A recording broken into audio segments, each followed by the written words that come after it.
Le bruit étouffé de pas mesurés se faisait entendre dans le long tunnel sombre. Il y a quelques mois à peine, Sam ne pouvait même pas imaginer à quel point le monde dans lequel il devait apprendre à survivre allait changer. Les nombreux corps morts et ensanglantés de personnes brutalement assassinées qu'il voyait chaque jour cessèrent avec le temps d'évoquer en lui l'horreur et d'autres émotions et furent remplacés par l'indifférence. Alors que Sam passait devant un autre zombie mort, l'idée que tout ce qui se passait ressemblait à la fin du monde devenait de plus en plus forte dans sa tête. Quelques minutes plus tard, le héros trouva la porte menant à la sortie et tira résolument sur la poignée, ouvrant la porte. Après quoi, sans hésiter, il franchit le seuil. Une fois dehors, Sam s'arrêta, les aurores boréales, apparues pour la première fois il y a plusieurs mois, provoquant involontairement de la joie à chaque fois. Cette nuit-là, dès leur apparition, de nombreuses créatures semblables aux loups-garous des mythes sont apparues dans la ville de notre héros. À cause de cela, les gens ont été obligés de se réfugier dans des abris plus sûrs que leur maison, mais peu d'entre eux ont survécu. S'appuyant sur la chance, Sam a réussi à rester en vie jusqu'à présent, alors aujourd'hui il a décidé de tenter sa chance en se cachant du loup-garou dans son abri de fortune. En passant près de l'endroit où se trouvait Sam, le monstre entendit un bruissement et se retourna, essayant de déterminer la source du bruit. Réalisant que le mouvement imprudent du garçon avait attiré l'attention du monstre, il commença à prier pour qu'il se dirige dans une direction différente. Une souris apparut soudainement à attirer son attention. Il ne comprenait pas pourquoi la souris s'était approchée si près de lui. Mais l'instant d'après, une idée brillante mûrit dans sa tête. Après s'être excusé auprès de l'animal, Sam a lancé la souris directement vers le loup-garou. Elle vola quelques mètres, atterrissant juste devant le monstre, sans remarquer l'immense ombre qui planait au-dessus d'elle. Cependant, le rugissement bruyant du loup-garou attira son attention. L'instant d'après, la souris s'est envolée, essayant d'échapper au danger. Sam poussa un soupir de soulagement en voyant le monstre reculer. Après avoir attendu quelques secondes, il décide d'explorer la situation en imitant le chant des oiseaux. Quand après une minute personne n'apparut, le héros quitta son abri et se dirigea vers le magasin le plus proche. Une fois à l'intérieur, le gars s'est rendu compte qu'il avait eu une chance incroyable aujourd'hui, car personne n'avait jamais visité ce magasin auparavant. Prenant le chariot, Sam commença à examiner attentivement le contenu des étagères. Il était très heureux lorsqu'il a trouvé de la confiture au goût rare. Après avoir mis la boîte dans le chariot, le héros s'est souvenu qu'il devait acheter de la nourriture pour son animal de compagnie. S'étant retrouvé sur la bonne étagère, il réfléchit assez longtemps à ce qu'il devait prendre et ne remarqua pas la présence de quelqu'un d'autre. Entendant quelqu'un couiner, Sam se retourna et vit le loup-garou qu'il connaissait déjà, tenant la souris qu'il avait attrapée. Il commença à reculer lentement, essayant de ne pas provoquer le loup-garou. Il jeta soudainement la souris et commença lentement à avancer vers l'homme. À un moment donné, les yeux du loup-garou sont devenus rouges et il s'est jeté sur sa victime. Mais Sam n'avait plus aucun endroit où se retirer et il avait besoin d'un plan urgent.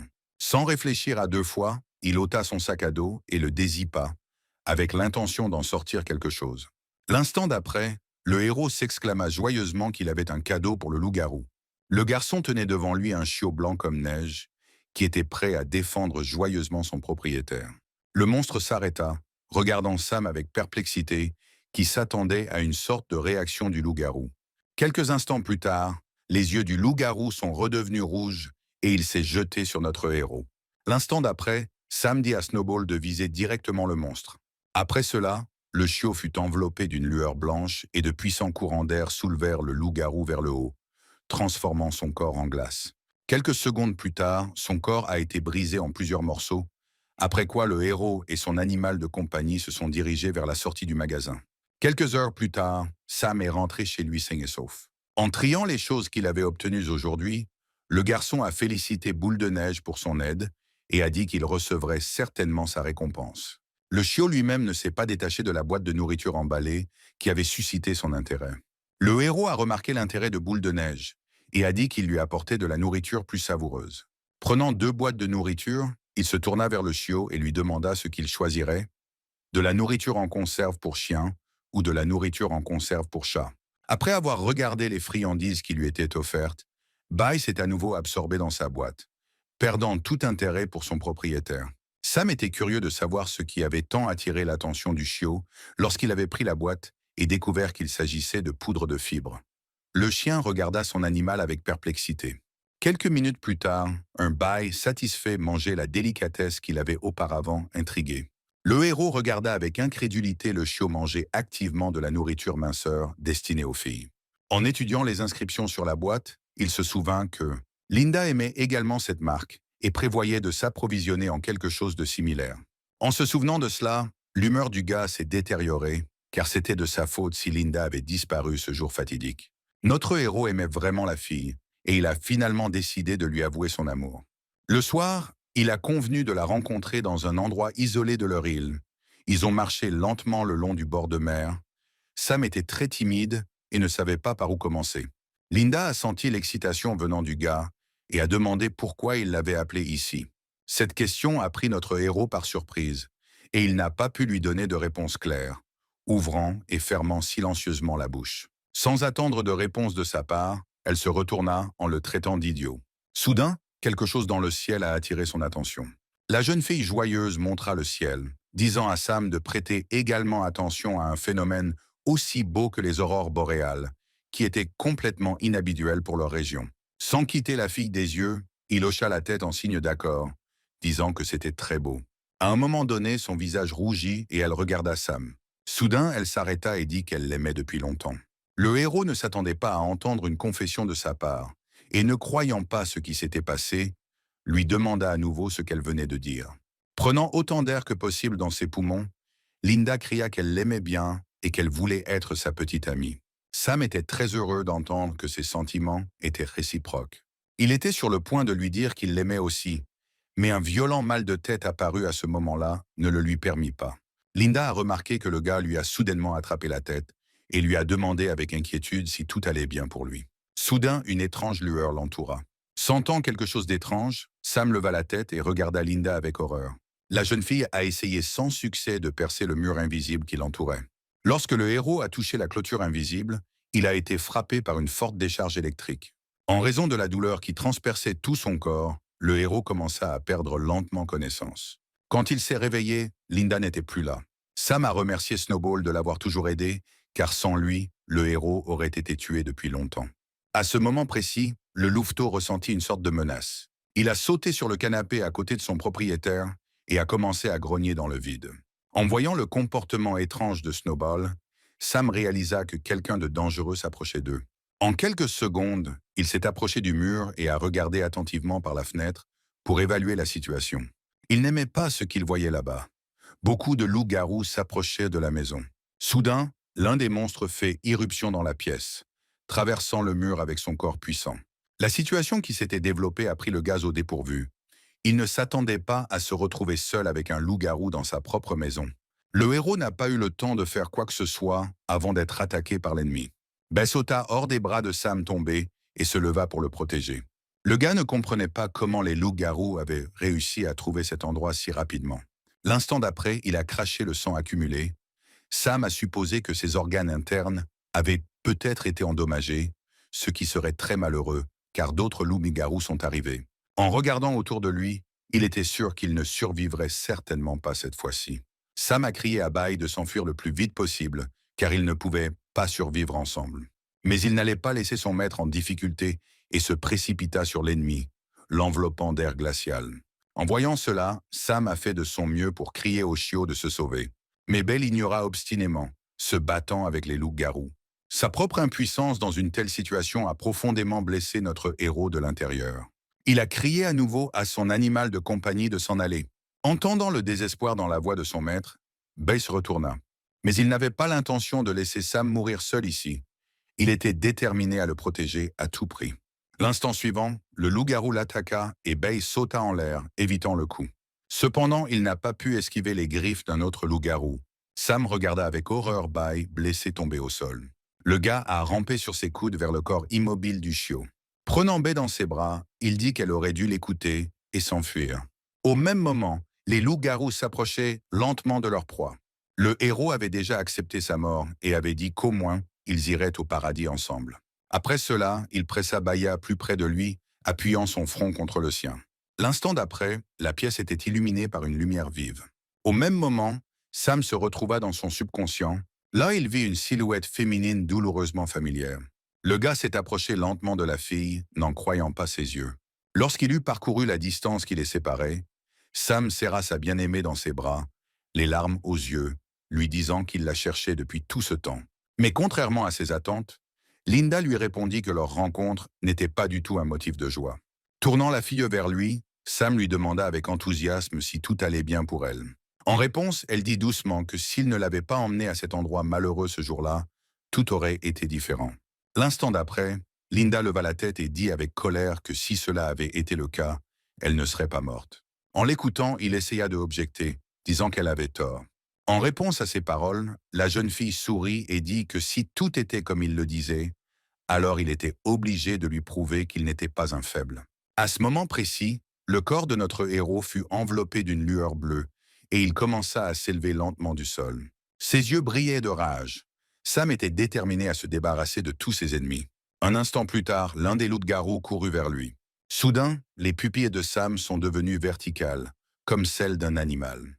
Il a retenu l'assaut du loup-garou à main nue, l'empêchant de se blesser. À un moment donné, les mains du monstre ont commencé à être recouvertes d'une épaisse couche de glace qui s'est répandue davantage sur le corps à chaque seconde qui passait. Sans lâcher la main du monstre, Sam bondit, se mettant au niveau de son adversaire. L'instant d'après, il enfonça ses dents dans le corps du loup-garou. À cause de la douleur de la chair déchirée, le monstre tomba sur le dos. Le héros était heureux d'avoir enfin réussi à montrer son côté fort et à affronter l'ennemi seul. Au même moment, la douce voix de Linda lui murmurait de tuer tous ceux qui se tenaient devant lui sans aucune hésitation. Le gars s'est précipité sur les deux loups-garous qui se tenaient devant. Le temps semblait s'être arrêté pour les monstres. La vitesse à laquelle Sam se déplaçait était trop grande. Il a affronté les ennemis en une seconde, se précipitant devant eux à une vitesse fulgurante. Seule une traînée de sang des monstres tuait le suivant. B s'approcha lentement de son maître par derrière. Sam est revenu à lui lorsqu'il a entendu le chiot l'appeler. Le héros regarda sa main avec perplexité. Il ne comprenait pas d'où venaient les sensations étranges dans tout son corps. Bay s'est rapproché de lui et a attrapé le bord de la veste de son maître avec ses dents. Remarquant que Bay essayait de le tirer quelque part, Sam regarda son animal de compagnie, lui demandant ce qu'elle essayait de faire. En réponse, Bay lâcha le tissu et se dirigea quelque part vers l'avant, laissant entendre que le gars devrait la suivre. Une lumière soudaine et vive a obligé Sam à se couvrir les yeux. L'image de Linda, chère à son cœur, lui apparut à nouveau. L'instant d'après, la fille heureuse se précipita vers lui. Embrassant Sam, elle était heureuse qu'il soit revenu. Le gars était également heureux d'être réuni avec sa bien-aimée et a suivi son exemple en la serrant dans ses bras. Ils restèrent dans cette position pendant plusieurs secondes, ce qui pour Sam parut durer plusieurs heures. À un moment donné, il ouvrit les yeux, revenant à la réalité. En regardant ses paumes, le gars ne comprenait pas ce qui venait de lui arriver. Levant la tête, il vit les cadavres sans tête des monstres devant lui. Sam ne pouvait pas croire qu'il avait fait tout ça. Soudain, il se souvint de la façon dont il avait rencontré Linda dans son rêve. Immédiatement après cela, des images de la façon dont il a personnellement traité les loups-garous ont commencé à apparaître dans sa tête. Les souvenirs qui lui revenaient en mémoire lui donnaient un violent mal de tête. Quelques instants plus tard, la douleur s'est atténuée et le héros a essayé d'analyser ce qui s'était passé et de comprendre exactement comment il avait réussi à faire tout cela. Pendant tout ce temps, Bay se tenait à côté de lui, regardant tristement le tourment de son maître. Sam baissa les yeux et rencontra le regard de son animal de compagnie. Au moment où ils sortirent, la nuit touchait peu à peu à sa fin. Le héros s'arrêta, regardant tristement pour la dernière fois son ancienne demeure. Quelque temps plus tard, Sam et Bay entrèrent dans une autre maison que le gars avait préparée à l'avance pour une telle occasion. Après avoir regardé autour de la pièce remplie de boîtes de fournitures, le héros était convaincu que cela leur suffirait pendant leur convalescence. Assis sur le sol, Sam tira Bay sur ses genoux, lui disant que la prochaine fois, elle n'aurait pas à prendre de risques pour le sauver. Après quoi, il a commencé à soigner ses blessures avec une serviette préalablement imbibée d'alcool. Quelques minutes plus tard, il remarqua que l'état de Bay s'était grandement amélioré et que ses propres blessures ne semblaient plus aussi graves. Par la suite, Sam a bandé le corps de Bay pour éviter l'infection. Il la souleva et, la regardant dans les yeux, lui dit de toujours écouter ses ordres à partir de maintenant. Mais en réponse, le chiot l'a mordu à la main. Le gars regarda Bay avec ressentiment, ne comprenant pas pourquoi elle le traitait de cette façon. Quelque temps plus tard, Sam est sorti de la douche. Passant sa main sur la vitre embuée, Il remarqua que ses blessures avaient effectivement guéri très rapidement. Il regarda attentivement son corps pendant quelques instants encore. Soudain, le héros frappa le mur voisin. La tuile sous son poing s'est effondrée et un trou est apparu dans le mur. Sam fut surpris de constater que non seulement la douleur avait disparu, mais que sa force avait également augmenté de manière significative.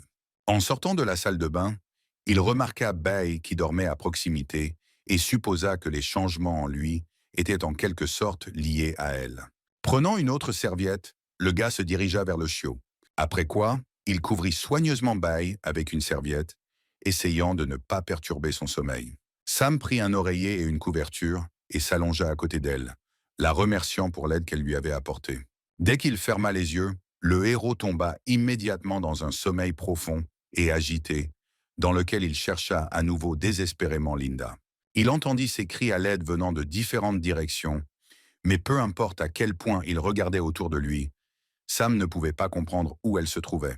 Le gars errait dans l'obscurité, guidé uniquement par les cris de sa bien-aimée. Bess se réveilla et regarda son maître avec tristesse dans les yeux. Depuis quelques minutes, dans son sommeil, il appelait Linda. Décidant de l'aider au moins un peu, Bai sauta de sa place et grimpa sous la couverture avec Sam. Elle s'est allongée à côté de lui, touchant sa joue avec son front. À un moment donné, sa fourrure a commencé à s'allonger, devenant bleue. Quelques instants plus tard, une belle fille aux cheveux bleus était allongée à côté de Sam. Remarquant qu'il se sentait un peu mieux, elle ferma les yeux et s'endormit. Les rayons du soleil qui pénétraient dans la pièce réveillèrent notre héros. Il se frotta les yeux d'un air endormi, réalisant que c'était déjà le matin. Un bruissement venant de quelque part sur le côté fit tressaillir Sam de surprise. Le gars regarda sur le côté et fut surpris de trouver un inconnu à côté de lui. Il essayait de comprendre comment cet inconnu était arrivé jusqu'à lui, car il avait définitivement verrouillé la porte. Alors que Linda se retournait sur le dos, Sam toucha accidentellement son épaule. Il retira immédiatement sa main et regarda sa paume avec perplexité. L'instant d'après, il se rendit compte qu'il y avait une fille allongée à côté de lui. Se ressaisissant, Sam demanda prudemment qui était l'étrangère et ce qu'elle faisait dans sa maison.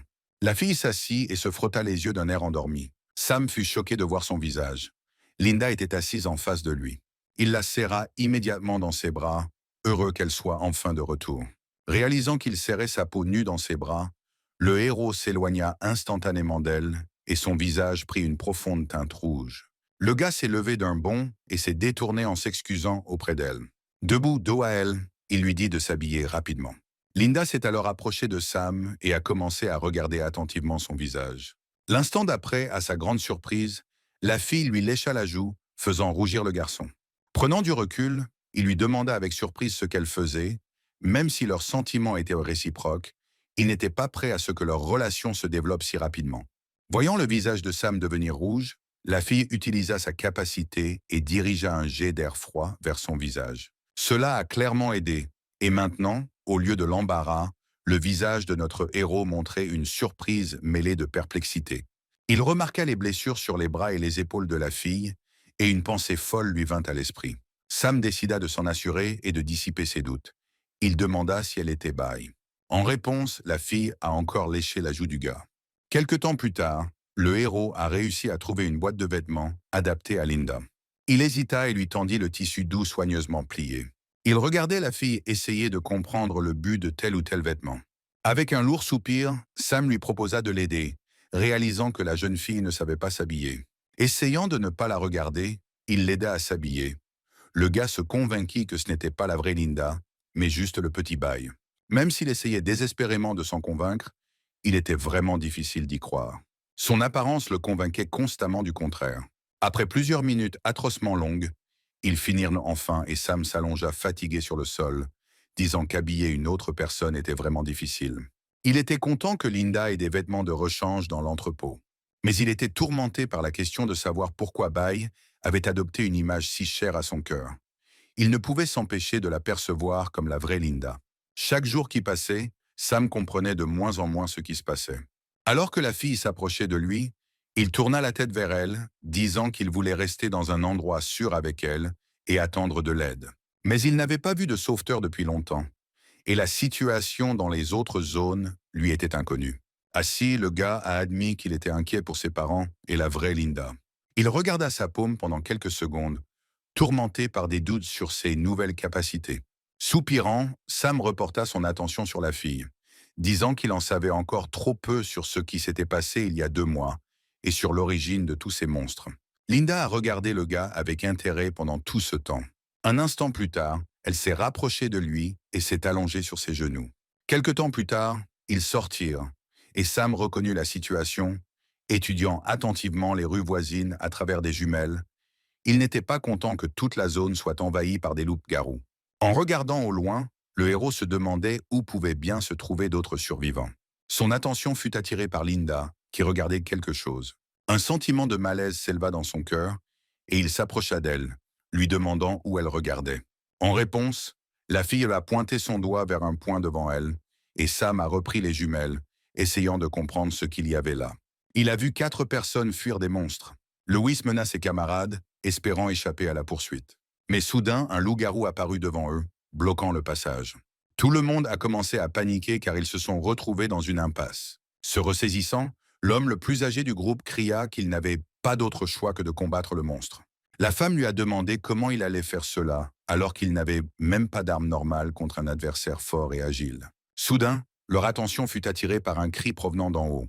Linda a utilisé sa capacité de souffle de glace et a attaqué le loup-garou. En un instant, elle fut recouverte d'une épaisse couche de glace. Sam s'est finalement débarrassé de l'ennemi, le brisant en petits morceaux. Il s'est ensuite tourné vers l'équipe et leur a demandé si tout allait bien. Ils regardèrent avec horreur le couple de personnes qui se tenaient devant eux et qui avaient détruit le monstre à main nue. Poussés par la peur, ils coururent en hurlant aussi loin d'ici que possible. Ne remarquant pas l'énorme ombre qui s'approchait d'eux, Sam se tourna vers son partenaire avec confusion et lui demanda pourquoi il s'était enfui. Soudain, un fort rugissement de loup-garou se fit entendre derrière. Le héros s'est immédiatement retourné au bruit. En le regardant, le gars remarqua que ce loup-garou était différent de ses semblables. En regardant Linda, il remarqua qu'elle était très tendue. À un moment donné, le loup-garou a commencé à être entouré de petits éclairs. Le héros s'est approché de la fille, lui disant que cette fois, ils avaient rencontré un ennemi puissant. Pendant quelques secondes, ils restèrent immobiles, attendant que le monstre attaque. Sam remarqua que pour une raison quelconque, son corps semblait plus lourd qu'avant. À ce moment-là, le loup-garou les a attaqués. Mais Sam et Linda ont bondi, évitant les griffes de l'ennemi. Le gars a crié à son partenaire de geler le loup-garou. Elle a écouté ses paroles et a utilisé ses capacités. Mais le monstre commença à rugir, et les éclairs devinrent plus forts. Lorsque la foudre frappa Sam et Linda, ils furent incapables d'esquiver, et une douleur aiguë transperça leur corps. Le gars, il a réussi à atterrir sur ses pieds. Il a suggéré que la difficulté de mouvement était due à la puissance de la foudre.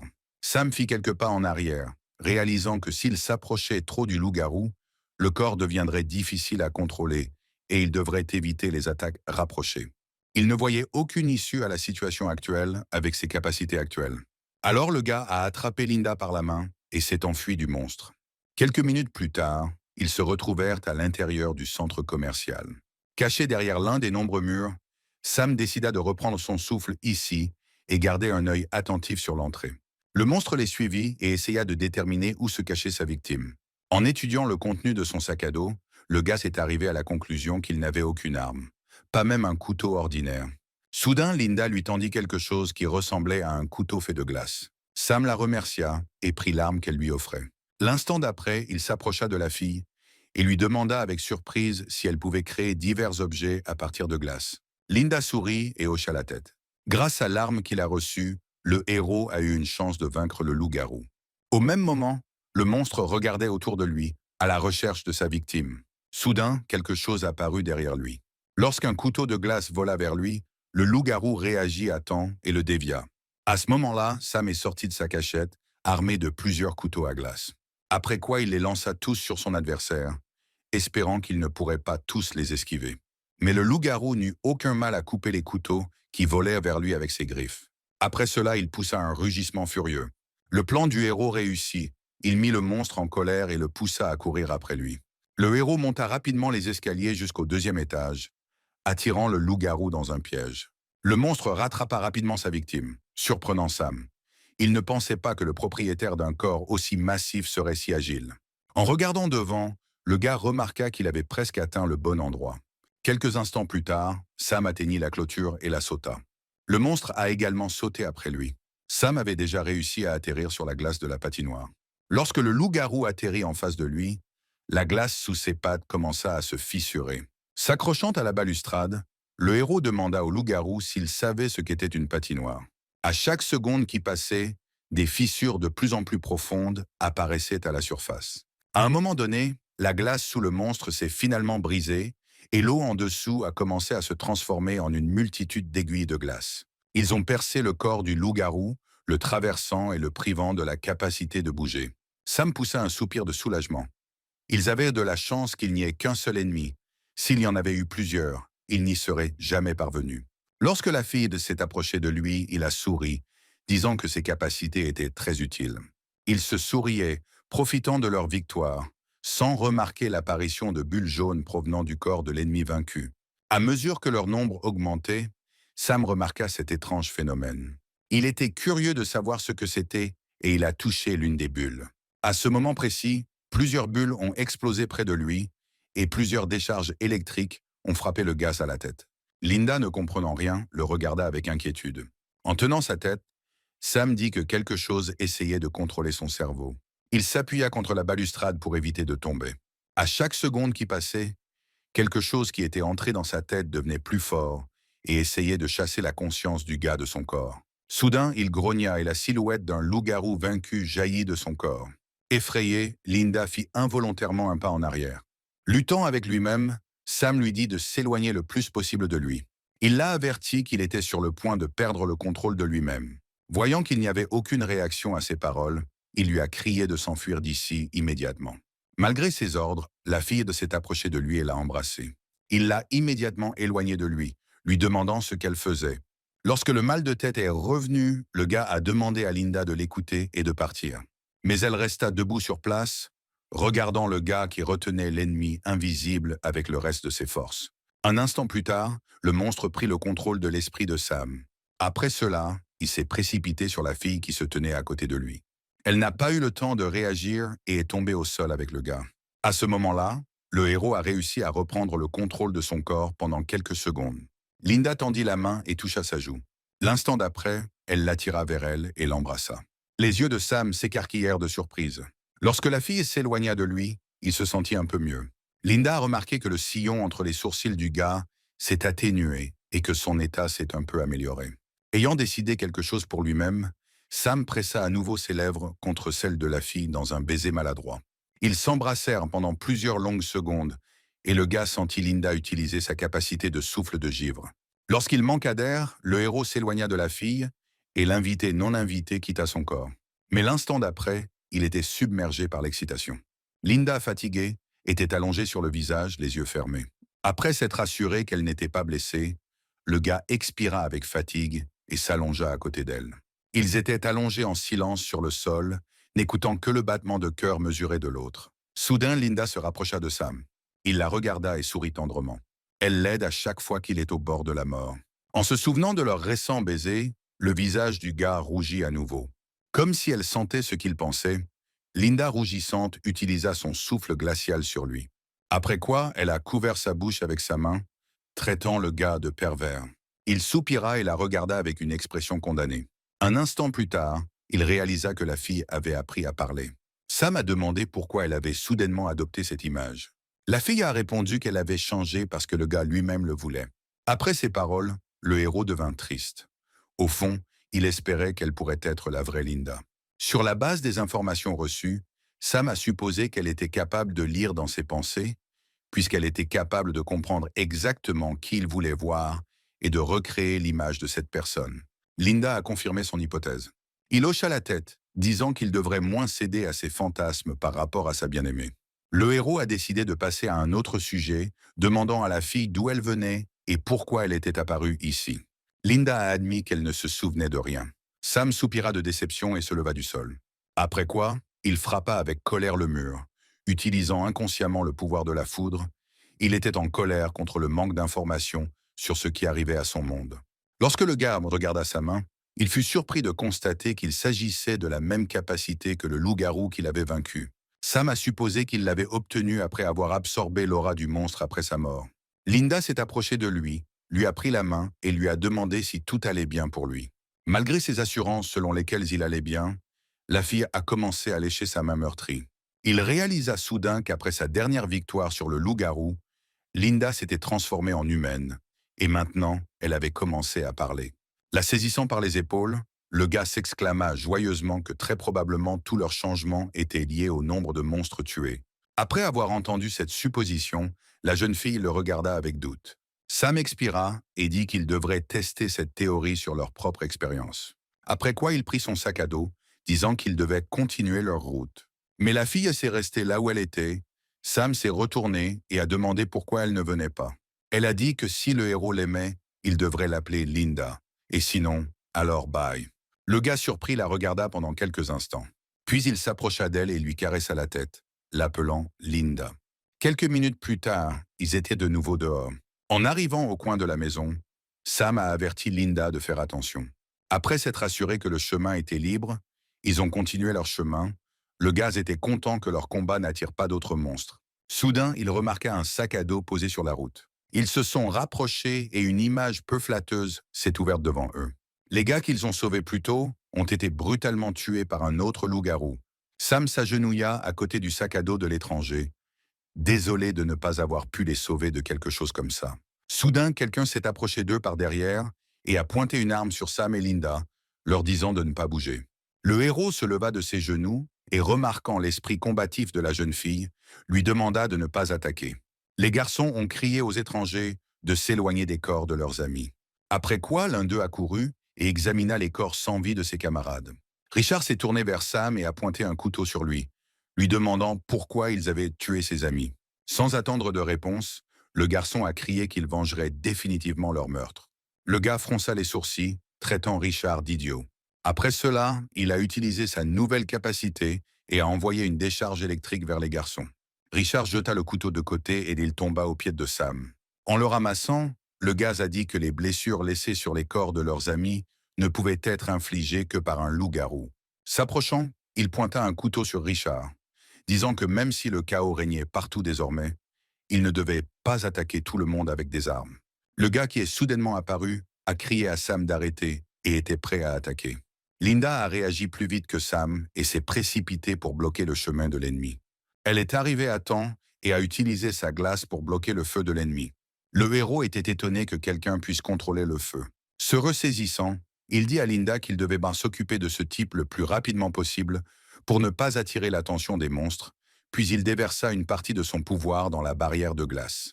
Un instant plus tard, la barrière était détruite. En voyant l'éclair dans la main de Sam, Alexandre fut très surpris que deux inconnus aient des super-pouvoirs. Soudain, Sam s'avança, s'approchant d'Alexandre. Quelques secondes avant la collision, il a réussi à activer son feu. À chaque instant, les flammes devenaient plus fortes et Sam était impuissant face à elles. Mais Alexandre n'avait pas l'intention d'affaiblir son feu pour permettre à l'ennemi de l'atteindre. Le héros fit un bond en arrière de quelques mètres et observa Alexandre pendant quelques secondes, dont les flammes se calmèrent peu à peu. Soudain, le hurlement des monstres se fit entendre, attirant l'attention de tous. À quelques mètres d'Alexandre, il y avait une foule de loups-garous. Sam a protégé Linda et, après avoir analysé le comportement des monstres, a supposé qu'ils n'étaient pas leur cible. Passant à un murmure, il dit qu'il devait saisir l'instant et s'échapper. Lorsque Sam se retourna et fit quelques pas, il entendit la voix d'Alexandre, qui dit qu'il protégerait certainement tout le monde. Les paroles du garçon résonnèrent désagréablement dans le cœur de notre héros, et il serra le poing, retenant la force qui éclatait. Il ne pouvait pas se permettre de s'enfuir à nouveau comme un lâche. Alexandre couvrit ses camarades de son corps, attendant le bon moment pour attaquer. Soudain, l'un des loups-garous se précipita droit sur lui. Linda a immédiatement gelé le monstre, l'empêchant d'avancer davantage. Sam, à son tour, a utilisé la force physique pour briser l'ennemi gelé en morceaux. Puis il courut devant Alexandre et ses amis, leur criant de s'éloigner le plus possible. Le héros était seul avec plusieurs loups-garous. Tombant à genoux, il lança un éclair électrique dans le sol, frappant ses adversaires. Quelques instants plus tard, les loups-garous tombèrent morts. Sam remarqua qu'utiliser cette capacité utilisait trop de sa force. Soudain, il ressentit une forte douleur au niveau du cœur. Sam ne comprenait pas ce qui se passait et pourquoi son cœur commençait à se serrer. Alexandre a détruit le loup-garou qui voulait attaquer Sam.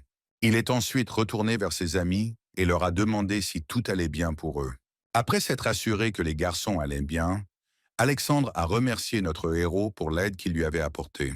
Soudain, Greg intervient dans la conversation, disant que Sam et son compagnon avaient tué plusieurs de ses connaissances. Alexandre le frappa à la tête en disant que si tel avait été le cas, ce type ne les aurait pas aidés. Linda remarqua que quelque chose n'allait pas avec Sam et le regarda avec inquiétude. Soudain, il a commencé à cracher du sang et a perdu connaissance. Quelques heures plus tard, le gars a commencé à reprendre ses esprits. Ouvrant les yeux, il vit Linda assise avec des larmes dans les yeux. Souriant avec lassitude, le gars a appelé la fille par son nom. En lui caressant la tête, il lui dit qu'il allait bien et qu'elle n'avait pas besoin de verser des larmes. De façon inattendue pour lui, le héros sentit quelqu'un lui arracher ses vêtements. Il a demandé à Linda pourquoi elle faisait ça, mais elle a répondu qu'elle n'avait rien fait de tel et a mis ses mains devant elle. Sam leva la tête et vit l'étranger soulever son t-shirt et examiner son ventre. À un moment donné, elle est tombée encore plus bas. Le visage de Sam devint rouge à cause de la situation embarrassante. Il n'avait absolument aucune idée de ce qui se passait ici. Soudain, la belle blonde toucha la boucle de sa ceinture et commença à la déboucler. Sam, rouge jusqu'au bout des oreilles, lui arracha la ceinture et lui demanda ce qu'elle faisait. Mélissa répondit qu'elle examinait simplement ses blessures. Sam répondit qu'il n'était pas blessé et qu'il ne voyait pas la nécessité de ce genre de vérification. Mais la fille sourit simplement doucement. Elle s'est ensuite levée et a dit que dans ce cas, elle ne lui enlèverait pas son pantalon s'il restait immobile. En regardant Linda, Mélissa a demandé si elle était sa petite amie. Le héros l'a seulement regardée avec incompréhension. La fille blonde prit la main de Linda et lui demanda de l'aider à desserrer la ceinture de Sam. Embarrassée, la fille toucha sa ceinture et commença à la déboucler. Le visage de notre pauvre héros est redevenu rouge. Il s'est senti très mal à l'aise lorsque deux belles filles ont déboutonné son pantalon. Mélissa regarda soudainement le visage de Sam, vérifiant sa réaction. Voyant son expression, elle rit et dit qu'il était en fait un vrai débauché. Après cela, la jeune fille a posé ses mains sur son ventre, en disant qu'elle espérait qu'après le traitement, il serait tout aussi joyeux. L'instant d'après, une brume verte commença à émaner de ses paumes, et Sam ressentit de la douleur là où se trouvaient là ses mains. Mélissa a dit qu'elle avait des capacités de guérison et qu'elle allait maintenant commencer à traiter ses organes internes. Il devait donc être patient. Soudain, elle a dit que le gars avait eu beaucoup de chance, qu'il avait absorbé une grande quantité d'énergie animale et qu'il était resté en vie. Les cris de douleur de Sam ont continué pendant encore une heure. Une fois le traitement terminé, Mélissa s'assit, fatiguée sur une chaise. Elle a dit qu'elle avait guéri toutes ses blessures internes causées par l'énergie de la bête. Elle a ensuite dit qu'elle devait maintenant aller se reposer et que Sam et Linda pouvaient faire ce qu'ils voulaient.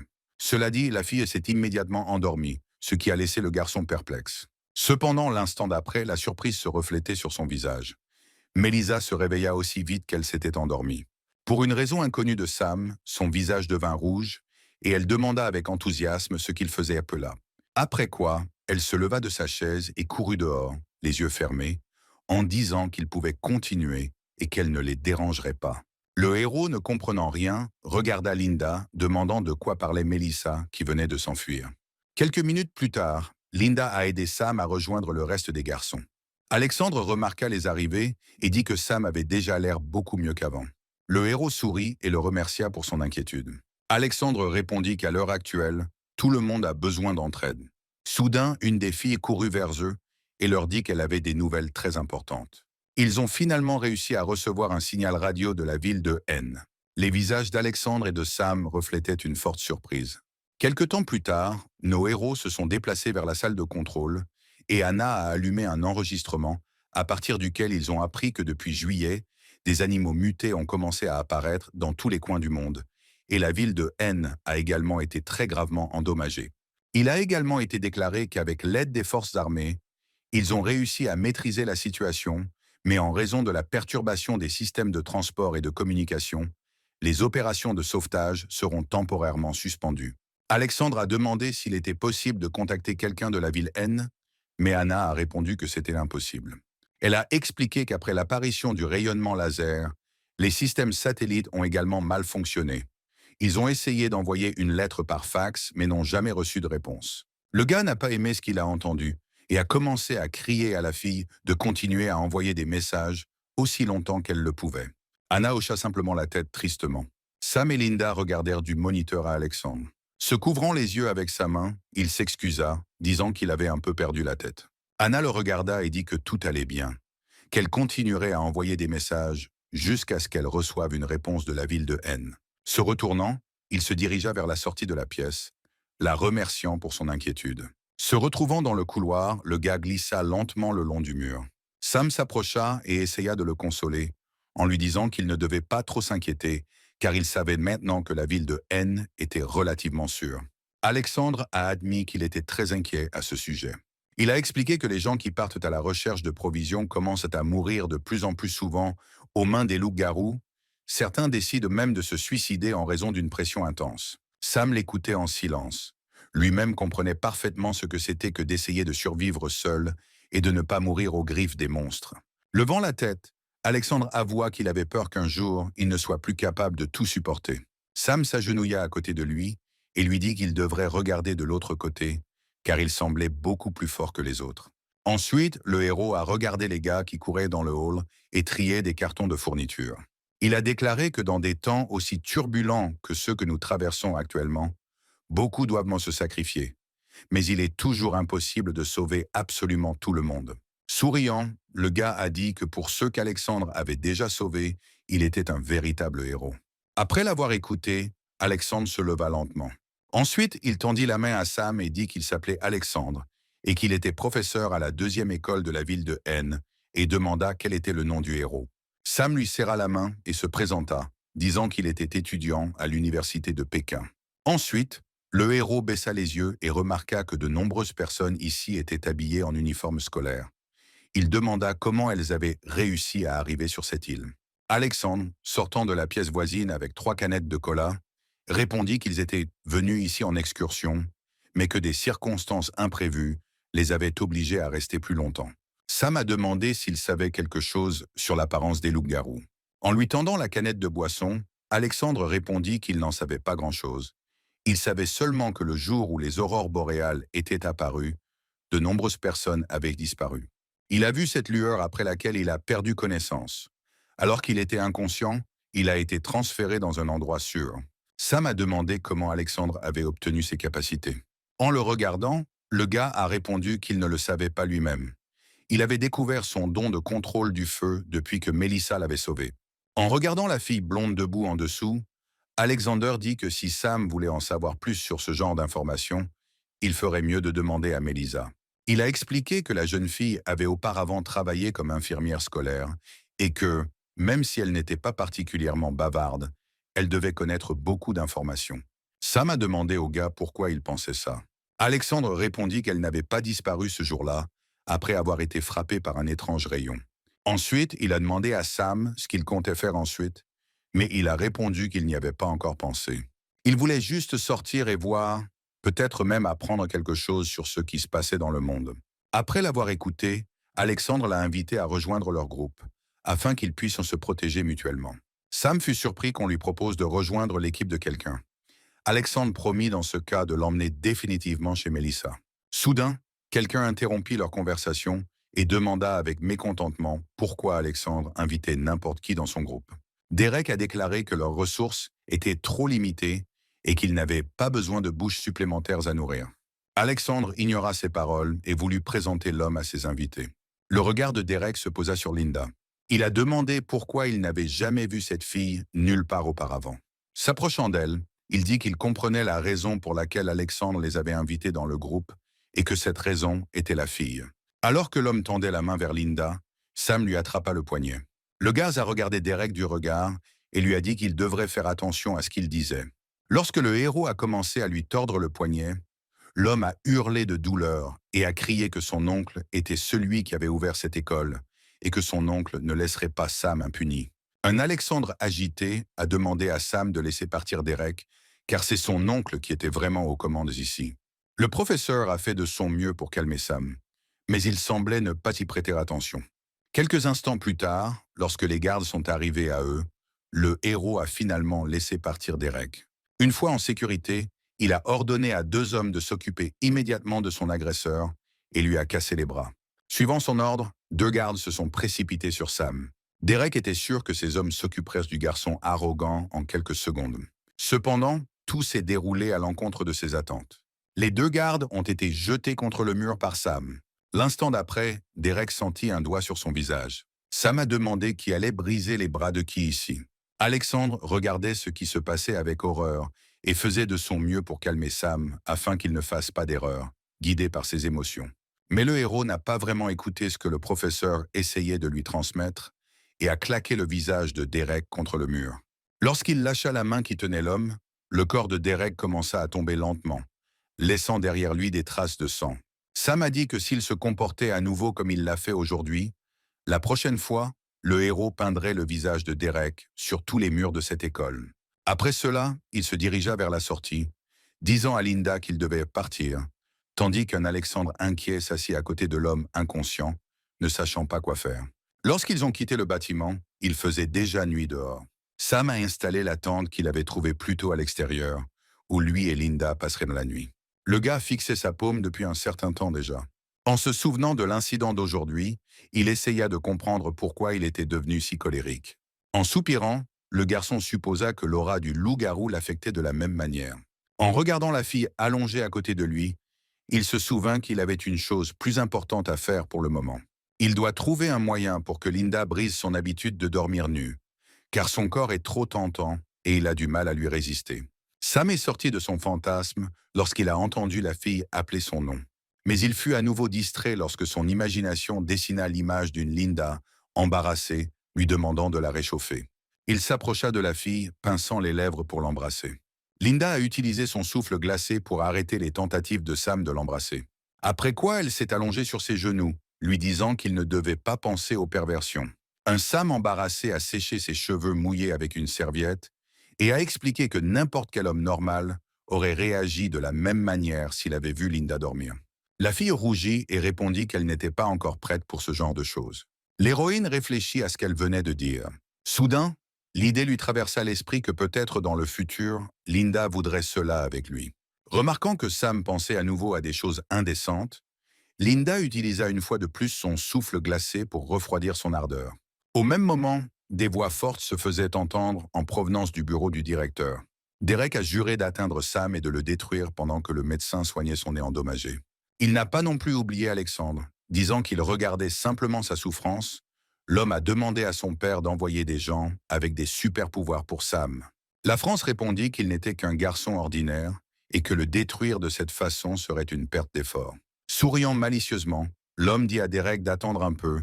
Ils s'occupèrent de lui après avoir exécuté leur plan. Au même moment, Sam était allongé et pensait à ses parents. Il espérait qu'ils étaient en sécurité maintenant, car ils travaillaient sur des bases militaires. Linda dormait déjà profondément, pressée contre le corps chaud du gars. Au fond, Sam n'était toujours pas sûr de savoir exactement qui était cette fille, Bay ou Linda. Et si c'était Bay, alors où la vraie Linda avait-elle disparu? Se redressant sur ses coudes, il tira plus haut la couverture qui avait glissé de la fille. En regardant Linda ronfler paisiblement, il se souvint du nombre de fois où il avait rêvé de passer la nuit avec sa bien-aimée, mais il n'aurait jamais pensé que cela se passerait ainsi. Alors qu'il passait ses doigts dans ses mèches, il pensa que peu importe qui elle était réellement, au final, il pouvait voir cette situation comme l'accomplissement de l'un de ses nombreux souhaits. En embrassant la fille sur le front, Sam lui souhaita bonne nuit. Cette nuit est passée et un nouveau jour est venu la remplacer. Les oiseaux assis sur la tente de notre héros ont chanté leur chanson, réveillant le gars. Cette nuit-là, Sam n'a pas pu bien dormir à cause de la fille accrochée à lui. Il ne comprenait pas comment un homme normal pouvait s'endormir dans une telle situation. Se couvrant les yeux avec sa main, il se demandait si tout cela était du bonheur ou une torture. En pensant à ce qui se passerait s'il perdait le contrôle, Sam se dirigea vers l'extérieur. Une fois dehors, il vit Melissa dans l'arrière-cour de l'école. S'approchant d'elle, Sam salua la fille. Elle se retourna au son de sa voix et lui souhaita avec hésitation le bonjour. Le gars la remercia d'avoir guéri Melissa hier. Embarrassée, elle répondit que cela ne valait pas la peine de remercier. Ensuite, la fille a dit que s'il n'avait rien à faire avec elle, alors elle devait partir. Sam l'a appelée, lui disant qu'il voulait lui poser des questions sur les aurores boréales.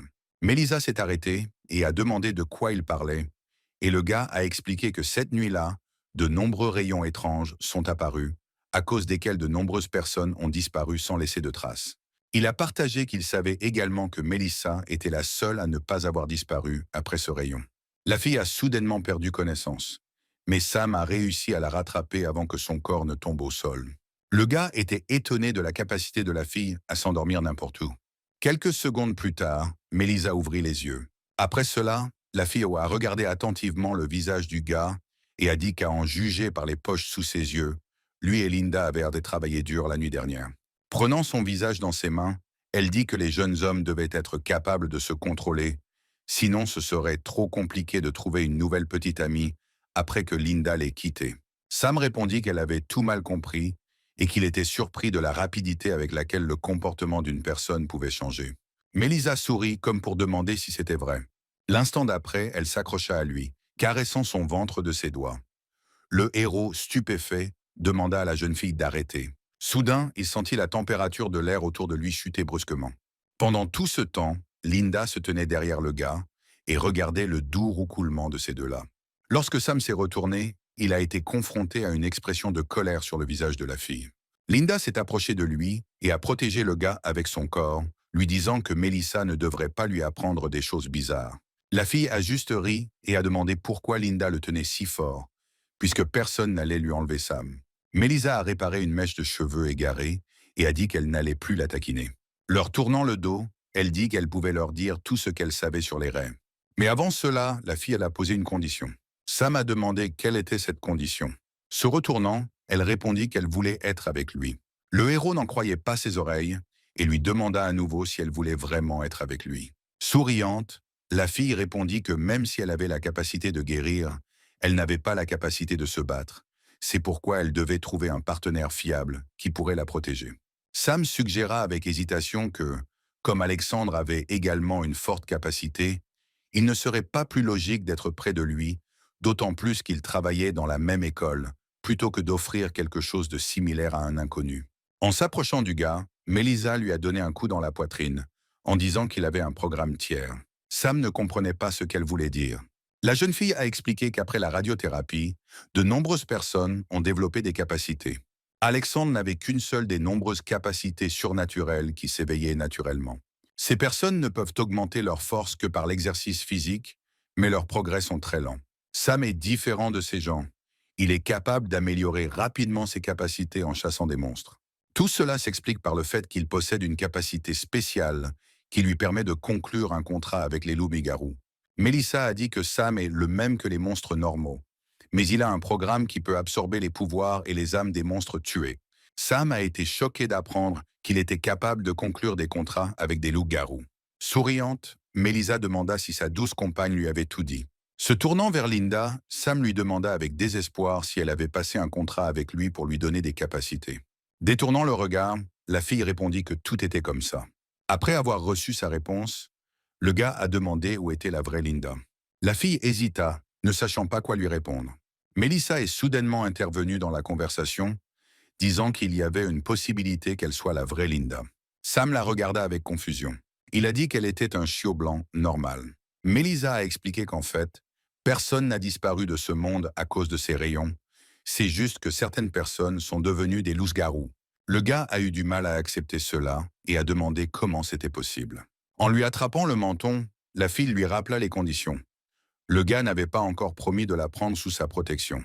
Elle le laissa ensuite partir en lui disant qu'il était temps pour elle de partir et que Sam devrait réfléchir attentivement à sa proposition. Cela dit, elle se retira et tomba dans ses bras. Sam fut une fois de plus étonné que la fille s'endorme si vite. Linda passa l'extrémité d'une mèche de cheveux près de l'oreille de Melissa, vérifiant si elle dormait vraiment. Quelques instants plus tard, Melissa ouvrit les yeux. En voyant le visage de Sam devant elle, la fille rougit à nouveau profondément. Après cela, se couvrant les yeux avec ses paumes, elle s'enfuit de là. Le gars a crié qu'il avait encore beaucoup de questions, mais la réponse a été un claquement bruyant de la porte.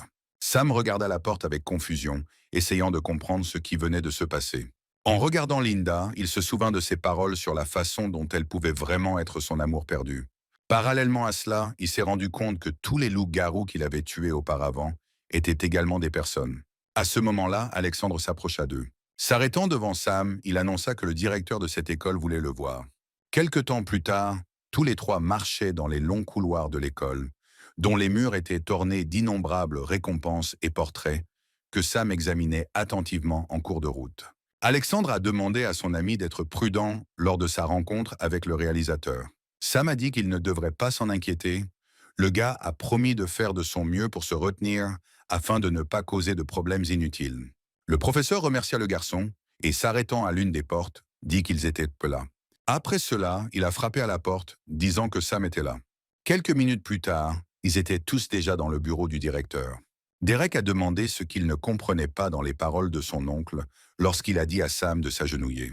Le héros a à peine pu se retenir d'attaquer Derek sur place. Mais Alexandre lui a touché l'épaule, lui rappelant leur récente conversation.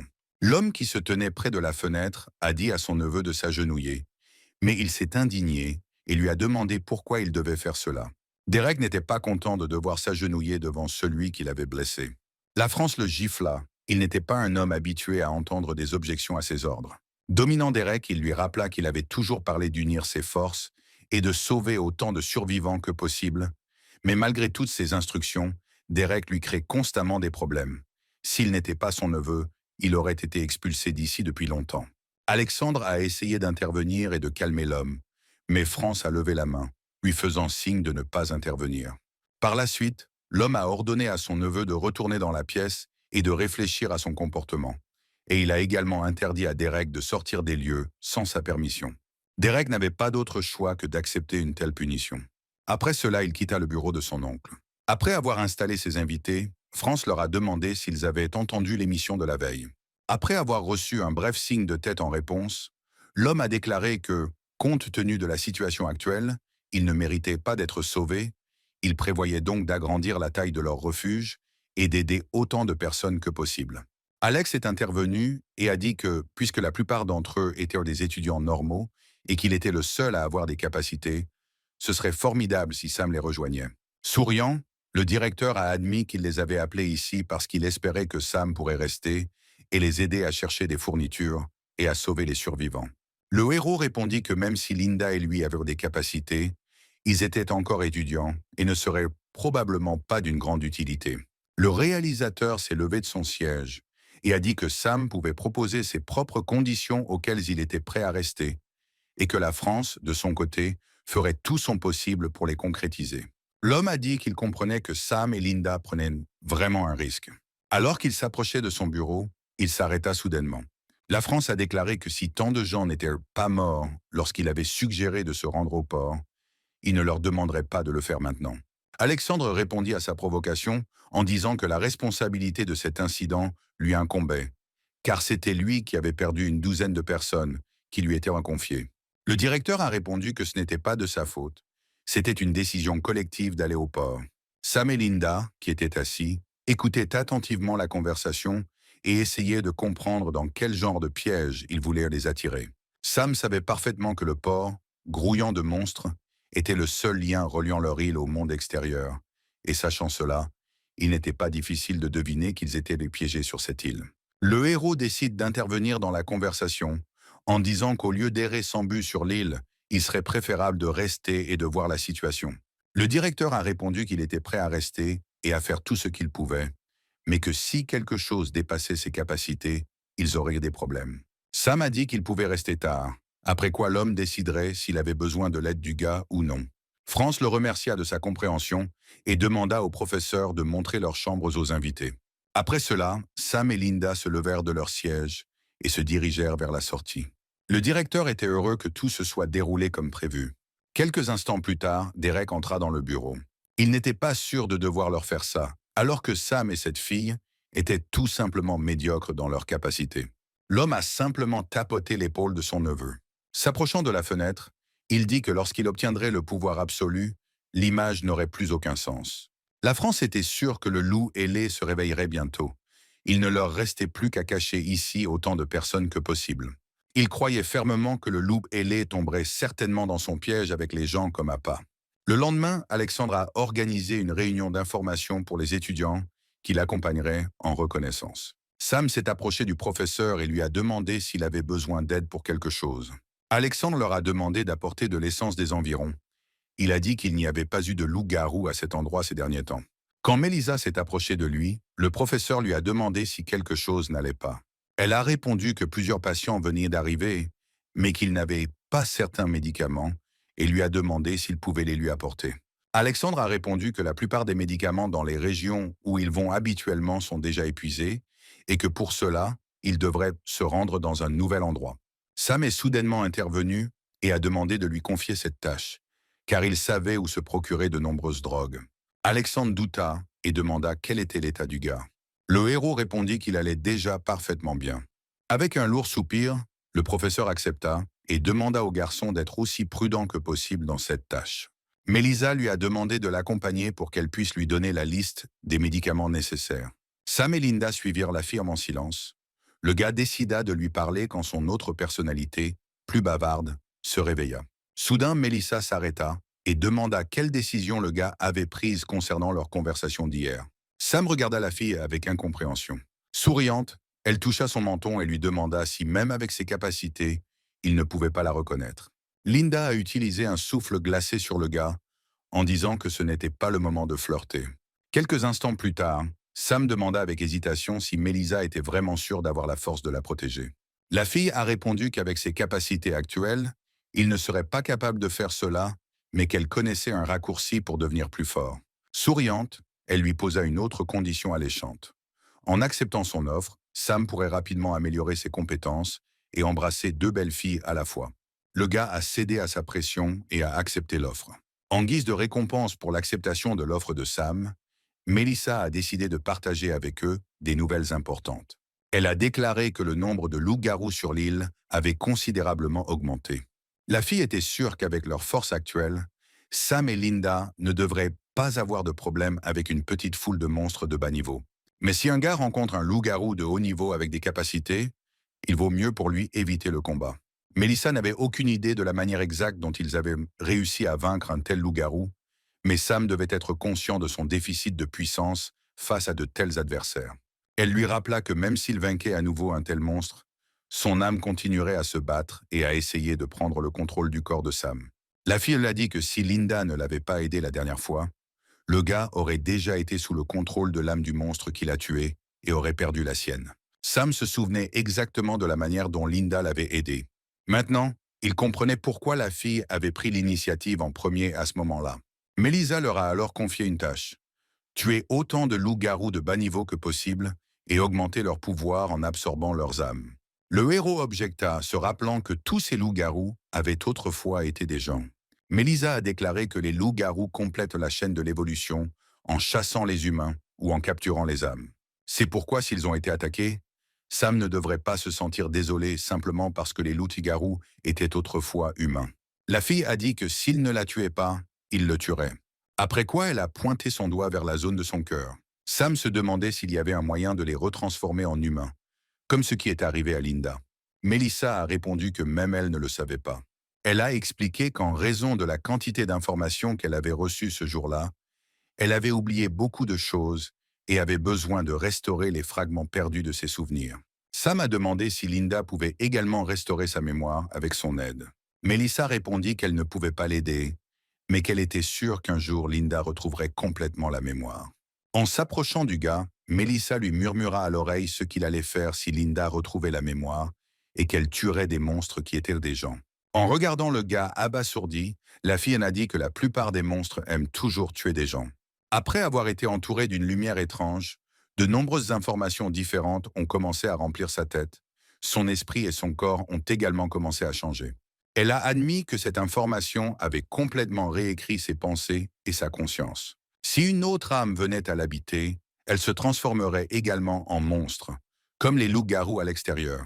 Quant à l'état de Linda, la jeune fille a suggéré que très probablement quelque chose s'était mal passé lors du transfert d'informations et que de graves lacunes étaient apparues dans sa mémoire. Se retournant, Melissa dit qu'au moment où sa mémoire reviendrait, on ne saurait pas si elle deviendrait un monstre qui devait être tué ou Linda. Même si Sam détestait y penser, il savait parfaitement que Melissa avait raison. Le gaz a tapoté la tête de Linda, lui disant de ne pas s'inquiéter.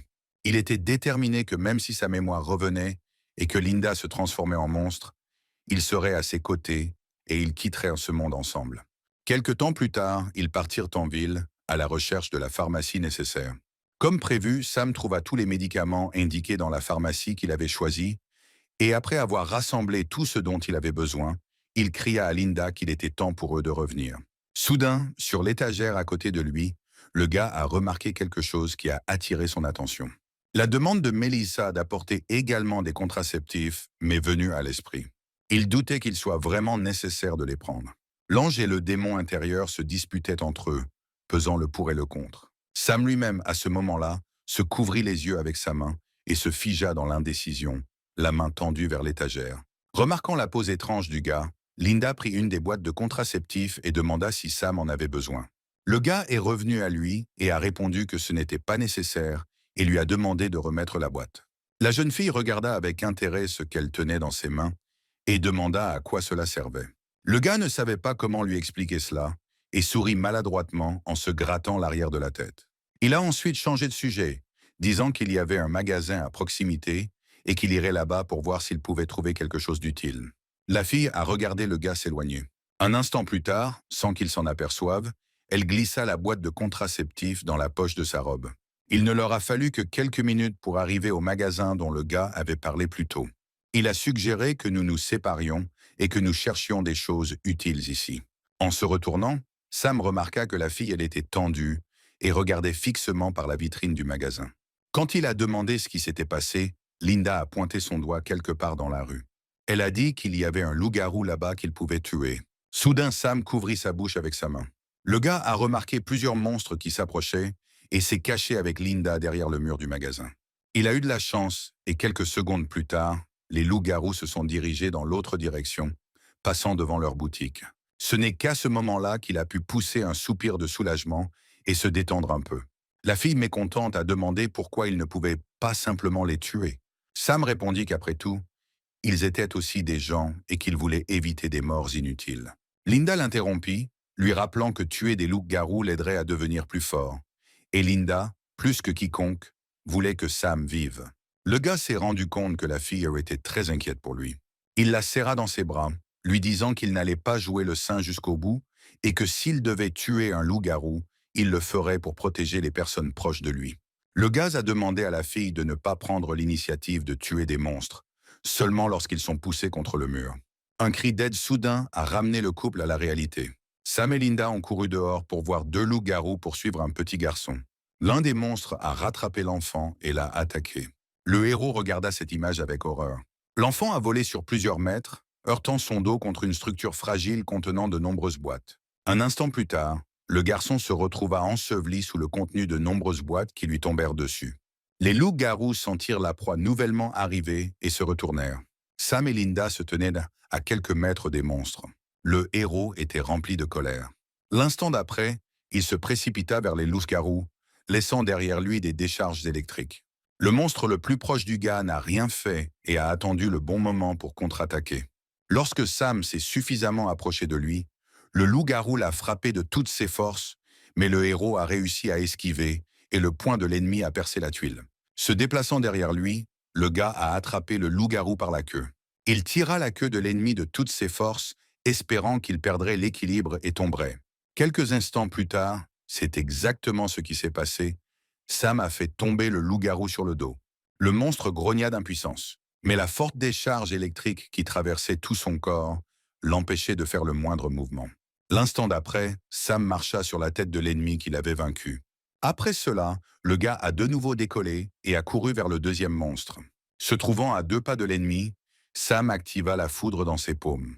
Après cela, il toucha la tête du monstre avec sa main, envoyant une forte décharge électrique à travers elle. Un instant plus tard, le loup-garou tomba au sol. Ainsi, Sam a eu affaire à 2 loups-garous pendant littéralement 1 minute. Assis près des cartons qui recouvraient le corps du petit garçon, Sam se sentait coupable de ne pas avoir affronté ces monstres plus tôt et qu'un enfant innocent avait souffert. Soudain, il remarqua que les doigts du garçon qu'il avait pris pour mort tremblaient. Le gaz a commencé à déballer les cartons, espérant pouvoir les sauver. Quelques instants plus tard, le héros a sorti le garçon de sous les décombres et lui a demandé comment il se sentait. Le garçon ne répondit pas, laissant échapper un gémissement douloureux alors que Sam le soulevait. Linda utilisa rapidement de la glace pour engourdir temporairement la blessure dans son dos. Se sentant un peu soulagé, le garçon commença à appeler sa mère et sa sœur. Sam s'est levé et a dit qu'il l'emmènerait en sécurité. L'enfant a attrapé la veste du garçon et a dit qu'il allait bien, mais que sa mère et sa sœur n'avaient pas mangé depuis plusieurs jours et qu'il devait leur apporter de la nourriture. Il a demandé à Sam de les aider en disant qu'ils étaient dans le bâtiment voisin. Sentant le dos de l'enfant recommencer à saigner, Sam soupira lourdement et accepta d'aider. Tout au long du chemin jusqu'à la maison de l'enfant, le gars a essayé de l'empêcher de perdre connaissance en lui parlant. Il a demandé le nom du garçon, mais il a répondu que tout le monde l'appelait habituellement bébé. Sam a dit que c'était un nom assez étrange. Le garçon a expliqué que sa mère ne pouvait pas l'appeler par son nom complet, et qu'elle l'appelait alors le plus souvent simplement bébé. Le garçon demanda alors pourquoi il était allé seul chercher de la nourriture et où était son père. L'enfant répondit que, selon sa mère, son père était parti combattre des monstres et qu'il reviendrait quand il en aurait fini avec tout le monde. Lorsqu'ils arrivèrent à la bonne maison, le garçon dit qu'ils étaient arrivés et que sa mère et sa sœur étaient au 3e étage. Quelques minutes plus tard, ils montèrent tous les 3 à l'étage. En entrant dans l'appartement, le gamin a montré la porte légèrement ouverte à Sam, disant que sa famille était dans cette pièce. Linda a immédiatement remarqué la terrible odeur qui remplissait la maison. Sam a allongé le garçon sur le canapé et lui a dit de se reposer là pendant qu'il apportait la nourriture à sa mère et à sa sœur. En s'approchant de la pièce indiquée précédemment, le gars a demandé s'il y avait quelqu'un, mais il n'y a pas eu de réponse. Lorsqu'il ouvrit la porte, l'horreur se reflétait sur son visage. Linda s'est approchée et a couvert sa bouche avec sa main pour éviter de crier. En regardant Sam commencer à déballer le sac de nourriture, la fille dit que la femme et l'enfant étaient déjà morts. Mais malgré cela, le gars a répondu qu'ils avaient apporté beaucoup de fournitures pour eux et s'est assis à côté de la femme. Il a dit qu'ils n'avaient désormais plus à s'inquiéter et qu'ils pouvaient enfin profiter de leur nourriture. Alors que Sam posait le dernier paquet de biscuits sur la table de chevet, il dit qu'il n'aurait plus jamais faim. Tandis qu'il prononçait ces mots, des larmes commencèrent à couler de ses yeux. Ils ne quittèrent cette pièce qu'après plusieurs longues minutes, retournant au salon. L'enfant a demandé comment allaient sa mère et sa sœur. Essayant de ne pas paraître triste, Sam répondit qu'ils allaient un peu bien. Assis par terre en face du garçon, le gars a commencé à ouvrir les provisions restantes et a dit que sa sœur avait mangé et s'était immédiatement endormie, donc il n'y avait aucune raison de les déranger pour le moment. La question soudaine du bébé à savoir si sa sœur était mignonne a pris Sam au dépourvu. Souriant tristement, le gars a répondu qu'elle était la fille la plus gentille qu'il ait jamais vue. Ensuite, Sam a aidé le garçon à s'asseoir, lui disant qu'il devait aller mieux le plus vite possible pour les protéger. Notre héros a donné à l'enfant une cuillère avec de la viande en conserve, en lui disant qu'il avait besoin de manger. Soudain, le garçon a commencé à tousser fortement. Dès que cette attaque s'est arrêtée, il a répondu qu'il ne mangerait pas parce qu'il était trop difficile de trouver de la nourriture maintenant et qu'il avait besoin d'économiser. Sam soupira et répondit que bébé pouvait manger en paix car il lui restait encore beaucoup de nourriture. Soudain, le garçon demanda s'il pouvait poser une question à Sam et il hocha la tête en signe d'approbation en réponse. Il a demandé au gars de laisser cette nourriture à sa mère et à sa sœur. Les larmes aux yeux, le gamin dit que c'était ainsi qu'il pourrait tenir jusqu'au retour de son père. Sam répondit qu'il leur laisserait toute la nourriture qu'il avait, afin que le garçon puisse manger en paix, car il avait aussi besoin de force pour attendre le retour de son père. Fermant les yeux, le gamin dit que ce serait bien s'il avait rencontré Sam un peu plus tôt, il n'aurait pas eu faim. Après cela, le garçon a perdu connaissance et a commencé à tomber. Sam a jeté la boîte de nourriture par terre. Il a réussi à attraper le garçon à temps. Le gars essayait de le réveiller pour qu'il se lève et mange. Mais quelques instants plus tard, lorsque la poitrine de bébé cessa de se soulever, Sam réalisa ce qui s'était passé. Cet enfant est mort dans ses bras. À ce moment-là, de nombreuses nouvelles blessures apparurent sur son cœur, et il hurla de douleur qui lui transperçait le cœur. Linda s'est laissée tomber sur le sol à côté de lui et a voulu toucher l'épaule du gars pour le réconforter. Mais soudain, Sam s'est mis à frapper le sol de toutes ses forces, criant que tout était de sa faute. Quelques secondes plus tard, le garçon arrêta de torturer le sol, car la douleur de ses articulations cassées n'était rien comparée à la douleur dans son cœur. Les larmes aux yeux, il a dit que si ce n'était pas pour sa naïveté et sa gentillesse, cet enfant n'aurait pas été attaqué par des loups-garous. S'il avait écouté le signal de détresse un peu plus tôt, puisque leur maison était si proche du magasin, tout cela aurait pu être évité. L'homme s'est reproché d'être égoïste et d'avoir dû prendre l'initiative de rechercher et de sauver les survivants bien plus tôt. Sam comprenait que la mort des membres de la famille du Kid et la sienne reposait sur ses épaules. Linda a serré le gars dans ses bras, lui demandant d'arrêter d'y penser. Mais Sam ne pouvait pas arrêter d'y penser, car il n'était pas censé mourir, Rien de tout cela n'était censé arriver. Linda resta assise dans cette position pendant un long moment, réconfortant Sam, dont le cœur ce jour-là était couvert de blessures profondes qui ne guériraient jamais. Quelques heures plus tard, le héros recouvrit les corps morts d'un drap. Il espérait sincèrement que dans un autre monde, il serait heureux et ne connaîtrait plus jamais la fin.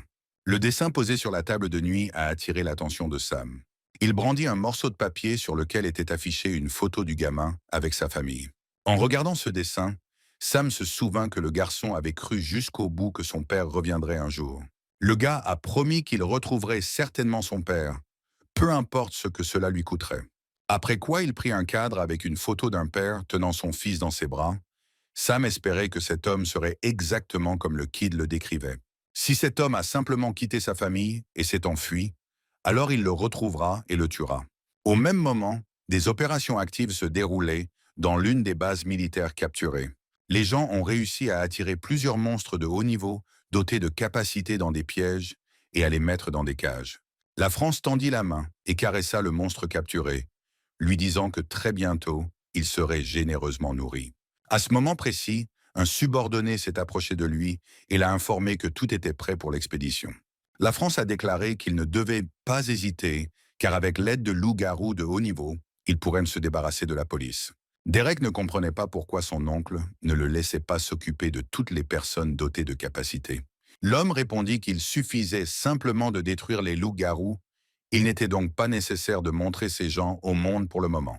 Après quoi, il regarda le groupe de personnes enveloppées dans des manteaux noirs, disant que c'était ses atouts. Au même moment, Sam et Linda tombent sur un commissariat de police détruit. En regardant autour de lui, le gaz est arrivé à la conclusion qu'il y avait eu une bataille féroce ici et que très probablement personne n'avait survécu. En regardant également les traces de la bataille, il semblait à Sam que les loups-garous avaient organisé l'attaque. Il ne comprenait pas pourquoi tant de loups-garous attaquaient un petit poste de police. Soudain, ils entendirent des coups de feu quelque part à proximité. Plusieurs loups-garous se sont précipités sur leurs victimes, évitant habilement les balles. Michael a crié à ses subordonnés d'économiser les munitions et de ne tirer que sur les têtes et les genoux. Sam observait ces gens depuis la ligne de touche, remarquant qu'ils étaient habillés simplement, qu'ils coopéraient entre eux et qu'ils utilisaient habilement les armes. Soudain, Linda l'appela et lui montra un endroit sur le côté. À quelques mètres d'eux, deux autres personnes combattaient une foule de monstres. La fille a remarqué que plusieurs loups-garous étaient montés sur le toit du bâtiment et étaient sur le point d'attaquer à partir de là. Le héros courut vers les hommes en criant que l'ennemi allait attaquer d'en haut. Mais ils n'eurent pas le temps de faire quoi que ce soit et se figèrent, regardant les monstres voler vers eux. À ce moment-là, il leur a crié de s'allonger sur le sol. Après cela, Linda a créé de nombreuses aiguilles de glace et les a toutes envoyées vers l'ennemi à grande vitesse. Les hommes allongés entendirent plusieurs explosions. Cependant, quelques instants plus tard, lorsque la poussière retomba, les hommes virent que les monstres se tenaient toujours devant eux, mais maintenant il y avait des morceaux de glace qui sortirent de leur corps. Sans perdre de temps, Sam se précipita vers les monstres, éclair prêt. D'un seul coup, il fit tomber les loups-garous. Après quoi, il leva le poing et cria qu'il les tuerait tous. Avec le poing du gars, plusieurs puissants éclairs tombèrent sur le monstre. Les hommes assis à proximité étaient stupéfaits de ce qu'ils voyaient. Quelques secondes plus tard, Michael et ses subordonnés accoururent vers eux et leur demandèrent si tout allait bien. L'homme a rapporté que les loups-garous s'étaient enfuis et qu'ils avaient arrêté de tirer. Remarquant un homme debout à proximité, Michael s'est approché de lui et l'a remercié pour son aide. Sans lui, tout le monde ici serait mort. Ensuite, l'homme tendit la main, disant que même s'il ne connaissait pas le nom de leur sauveur, il était très reconnaissant. À ce moment-là, Sam se souvint de la photo de l'homme tenant le bébé dans ses bras. Serrant le poing, il demanda pourquoi, étant si près de chez lui, l'homme n'était pas venu sauver son enfant. Après cela, Sam s'est jeté sur Michael avec l'intention de le frapper. L'homme a laissé le gars le jeter au sol. Alors que les hommes de Michael pointèrent leurs armes sur Sam, prêts à tirer à tout moment, Linda couvrait le dos du garçon, pointant une aiguille de glace sur chacun d'eux. L'homme n'a même pas pensé à résister d'une manière ou d'une autre au type qui l'a attaqué. Il baissa la tête et demanda à Sam comment allait sa famille. L'homme était en colère et a demandé pourquoi il ne pouvait pas aller vérifier lui-même l'état de santé des membres de sa famille. Sam a dit que sa femme et ses enfants n'étaient plus de ce monde. L'homme prit la main de Sam et le remercia pour l'information. Après cela, il a ordonné à ses subordonnés de baisser leurs armes et a dit qu'il revenait. Le maréchal regarda son commandant avec tristesse. Sam n'était pas content de la réaction de l'homme à ses paroles et voulait le rattraper. Mais son chemin fut bloqué par Marshall, qui se tenait à proximité et lui dit qu'il ne servait à rien d'irriter encore plus Michael, car il avait déjà assez souffert. Il a dit que son commandant était complètement différent de la personne que Sam aurait pu imaginer. Certaines choses ne peuvent pas être vues tout de suite. Quelque temps plus tard, les hommes ont emmené Sam et Linda dans leur cachette. En regardant autour de lui, le gaz a demandé pourquoi il y avait autant de cadavres de loups-garous ici. Le maréchal répondit que lorsque les attaques des monstres devenaient plus fréquentes, leurs supérieurs leur demandaient de retourner au quartier général et d'être prêts. Mais lorsqu'ils sont arrivés sur les lieux, la situation était déjà hors de contrôle. Ils ont rassemblé tous les survivants et ont construit un abri dans ce tunnel. Mais les loups-garous les ont rapidement trouvés, comme si quelqu'un avait rapporté cette information. Il y a donc eu une bataille très féroce ici. Après la mort de leur commandant, son adjoint a pris le commandement, mais il est également décédé, de sorte qu'ils ont eu une succession de commandants. Soudain, une explosion s'est produite, faisant de nombreuses victimes. En fin de compte, Michael était le seul à pouvoir prendre le commandement. Une fois à l'intérieur du tunnel, Marshall a expliqué que ce n'était pas que Michael ne voulait pas sauver sa famille, ils étaient obligés de protéger les personnes dans l'abri et ils n'avaient aucun moyen de prendre en compte leur situation familiale. La situation s'est également aggravée en raison de la pénurie aiguë de fournitures et de nourriture. Sam a demandé pourquoi il ne pouvait pas emmener la population locale et partir. Le marshal répondit que Michael avait déjà suggéré quelque chose de similaire, mais la question était de savoir qui pouvait garantir qu'il y avait un endroit plus sûr quelque part. C'est pourquoi la plupart des gens ne veulent pas sortir et prendre des risques. Et il y a aussi beaucoup de blessés maintenant, ce qui rend la situation encore pire. Quelque temps plus tard, Sam décida de s'approcher de Michael, qui était assis à distance. Il a tendu un morceau de papier à l'homme en disant que c'était le dessin de son fils. Le gars a dit que le garçon croyait jusqu'à la fin que son père vaincrait les loups-garous et reviendrait chercher sa famille. En regardant le dessin de son fils déjà mort, l'homme s'est mis à pleurer. Se retournant, Sam dit qu'il les avait laissés tous les trois dans la pièce et que si Michael parvenait à revenir, le gars demanderait à l'homme de les enterrer correctement. L'homme a demandé au garçon s'il avait encore le droit de revoir sa famille. Le gars a demandé, presque à voix basse, s'il avait le droit d'accuser Michael de quoi que ce soit. Soudain, l'homme dit que son fils n'avait jamais aimé être appelé bébé. Le garçon se retourna et regarda Michael avec une question silencieuse dans les yeux. Il a admis qu'il avait toujours voulu que la vie de son fils soit paisible et insouciante, car il était un garçon très intelligent et courageux. Sam baissa la tête et s'excusa auprès de l'homme pour son comportement antérieur. Soudain, le cœur du garçon se serra à nouveau, et il ne put s'empêcher de pousser un gémissement douloureux, ce qui inquiéta Michael et Linda. Sam était assis sur des caisses de provisions. L'homme a demandé avec enthousiasme comment il se sentait. Le gars a répondu qu'il allait bien. C'est juste qu'aujourd'hui, il avait tué plusieurs monstres. C'est pourquoi il n'avait plus de force. La fille se pencha pour embrasser Sam. Mais le gars l'a arrêté en lui disant que la situation n'était pas si critique.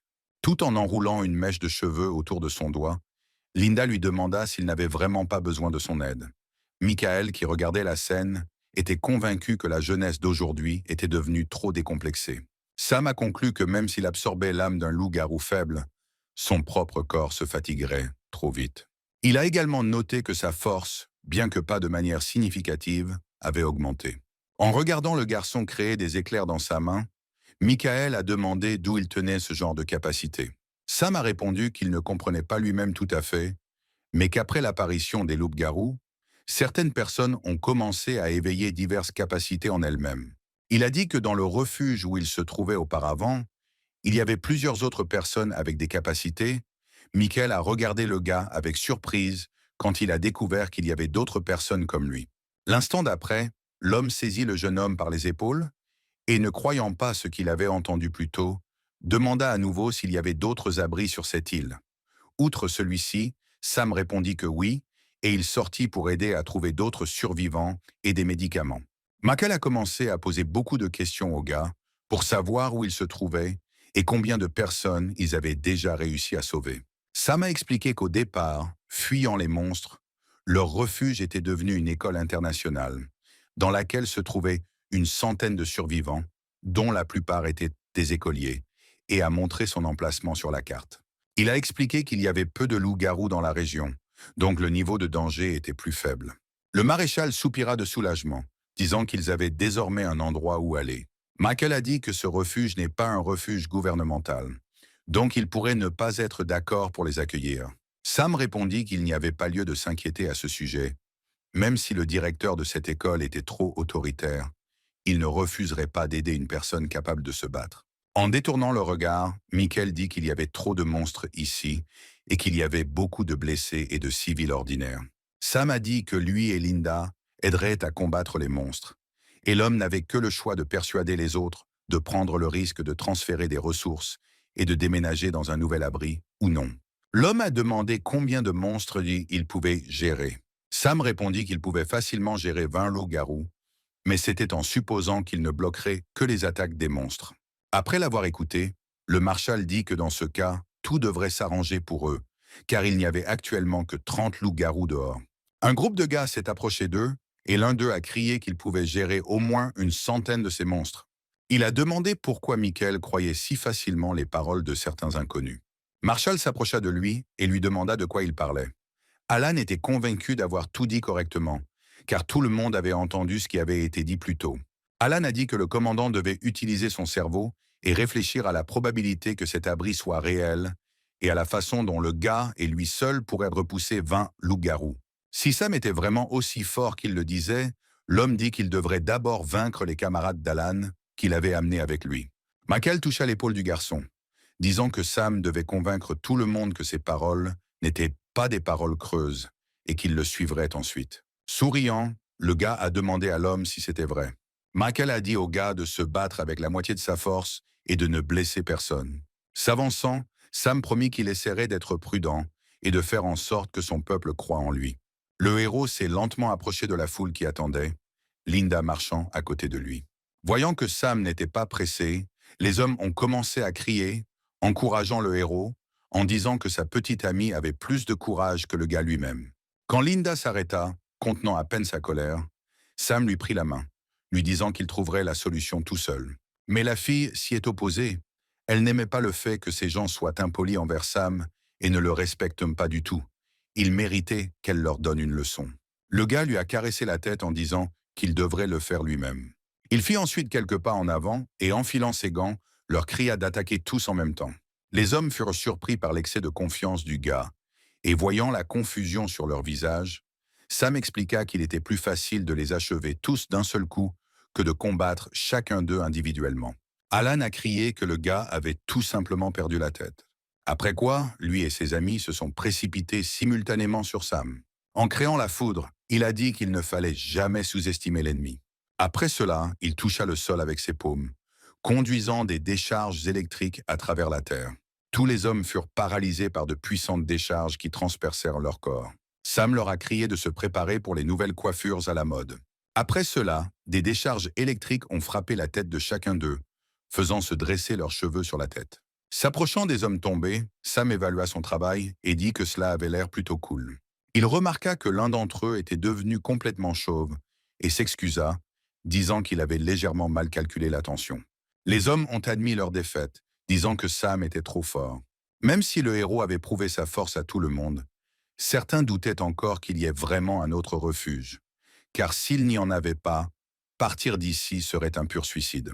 En entendant ces conversations, Michael s'est approché de Sam en disant qu'il croyait ce type. Après cela, Marshall et quelques autres gars ont soutenu Sam, en disant qu'il lui faisait également confiance. Le vieil homme s'avança et demanda à Michael s'il serait trop irresponsable de se fier aux paroles non fondées d'un inconnu. L'homme a répondu que les raids de loups-garous devenaient de plus en plus fréquents, ce qui explique pourquoi il faisait de nombreuses victimes et de nombreux morts. Il a déclaré que même si cet abri n'existait pas, cela ne servait à rien de rester au même endroit et d'attendre le moment de leur mort. Le discours de Michael n'a pas inspiré confiance au peuple. Beaucoup en doutaient et pensaient que c'était un piège. Mais il y avait aussi ceux qui partageaient le point de vue du commandant sur la situation, affirmant que parfois, la situation doit vraiment être changée. Soudain, ils entendirent un bruit dehors. Michael a contacté les agents de patrouille par radio, leur demandant ce qui se passait. Il a été informé qu'une horde entière de loups-garous s'était abattue sur eux en même temps, que la ligne défensive avait été percée et que, selon des estimations approximatives, il y avait plus d'une centaine de monstres. Soudain, la connexion a été perdue. En entendant la terrible nouvelle, tout le monde s'est précipité dans des directions différentes, espérant se cacher de la menace imminente. Michael a ordonné à tout le monde d'agir conformément au plan d'évacuation élaboré précédemment et de protéger les civils à tout prix. Après cela, l'homme s'est tourné vers Sam, leur demandant d'aller avec les autres au tunnel pour aider les gens à se déplacer vers un autre abri. Le gars a demandé avec doute ce qui arriverait au reste. Souriant, Michael a répondu que parfois des sacrifices doivent être faits pour assurer la sécurité des gens. Puis il s'est retourné, criant à la fin qu'ils essaieraient de gagner le plus de temps possible pour s'échapper. Sam regarda tristement le dos des hommes qui s'éloignaient et courait droit dans les bras de la mort. Après avoir couru sur les lieux, les hommes ont commencé à tirer sur les monstres. Michael a soutenu tout le monde, leur rappelant qu'ils avaient trop en jeu. Soudain, l'un des monstres sauta très haut dans les airs, visant un homme qui se tenait à proximité. Michael a remarqué trop tard l'approche du loup-garou. L'homme s'était préparé depuis longtemps à la mort et était heureux de pouvoir enfin retrouver sa femme et ses enfants. Mais Sam avait d'autres idées sur la question. Il enfonça le couteau dans la poitrine du monstre, qui n'eut pas le temps d'atteindre sa victime. Le gaz a dit qu'il avait promis au gamin d'emmener son père loin d'ici. Se retournant, il dit que la même chose s'applique à tous les autres guerriers intrépides. L'homme sourit, disant qu'il sentait un esprit combatif chez le garçon. Sam a répondu que sa détermination était aujourd'hui plus forte que jamais. Quelques instants plus tard, le héros entre à nouveau en bataille avec les monstres. Il a créé une boule électrique dans sa paume et l'a lancée sur son adversaire. Le loup-garou fut renversé par ce coup et vola en arrière sur plusieurs mètres. Sam sentait la puissance circuler dans ses veines.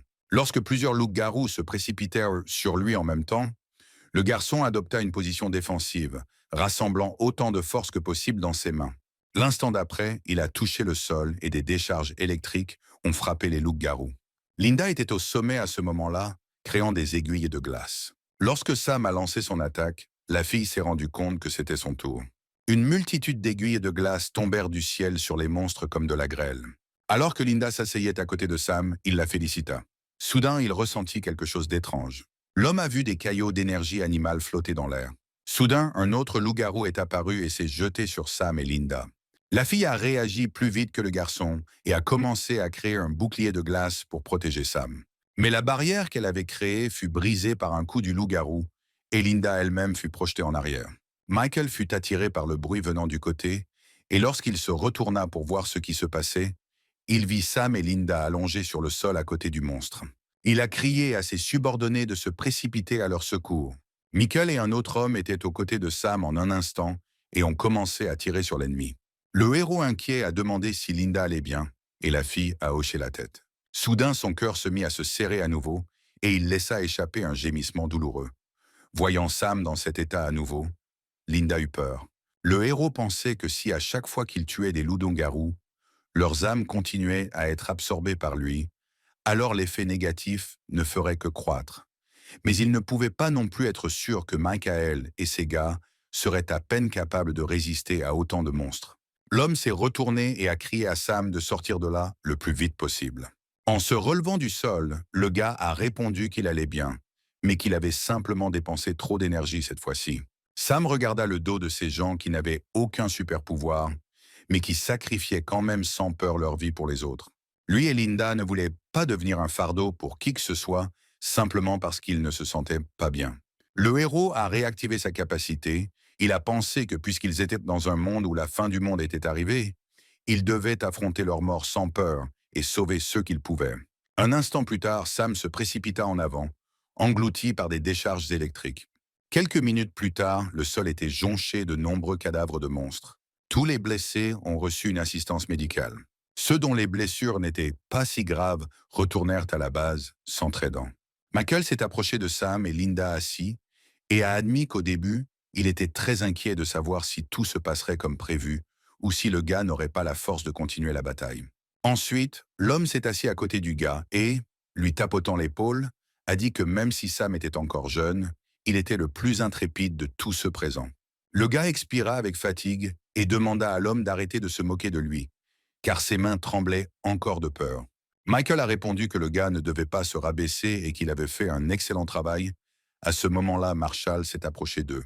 Se levant, Michael demanda si l'évacuation avait réussi. Ayant reçu une réponse positive, lui et les hommes qui se tenaient à proximité sourirent joyeusement. Ensuite, Michael tendit la main à Sam, lui disant qu'il était temps pour eux aussi de passer à autre chose. Le héros prit la main qui lui était tendue et sourit. Pendant tout ce temps, ils étaient observés sans être remarqués à l'aide de jumelles. La France ne s'attendait pas à ce que Sam rejoigne un groupe d'anciens militaires et prenne leur parti. Il baissa les jumelles et dit que dans ce cas, le gars ne devrait pas le blâmer pour la cruauté dont il avait fait preuve, car il avait lui-même choisi son destin futur. Après cela, la France a ordonné la libération de tous ceux qui avaient été enfermés dans le camion garé à proximité. Lorsque des monstres de haut niveau sont sortis de là, l'homme leur a donné l'ordre de détruire tout le monde dans le camp ennemi. Quelques instants plus tard, plusieurs dizaines de loups-garous se précipitèrent dans la direction qu'il avait indiquée. Sam et Linda, accompagnés d'autres soldats, traversèrent le tunnel. Michael donna l'ordre de poser des explosifs afin de faire exploser l'endroit plus tard et empêcher les monstres d'utiliser ce passage.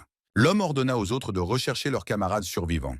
En le regardant, Sam pensa que s'il voulait vraiment sauver le plus de gens possible, il devait suivre son exemple. S'il était responsable, il ne penserait même pas à couvrir l'arrière en détruisant les chenilles.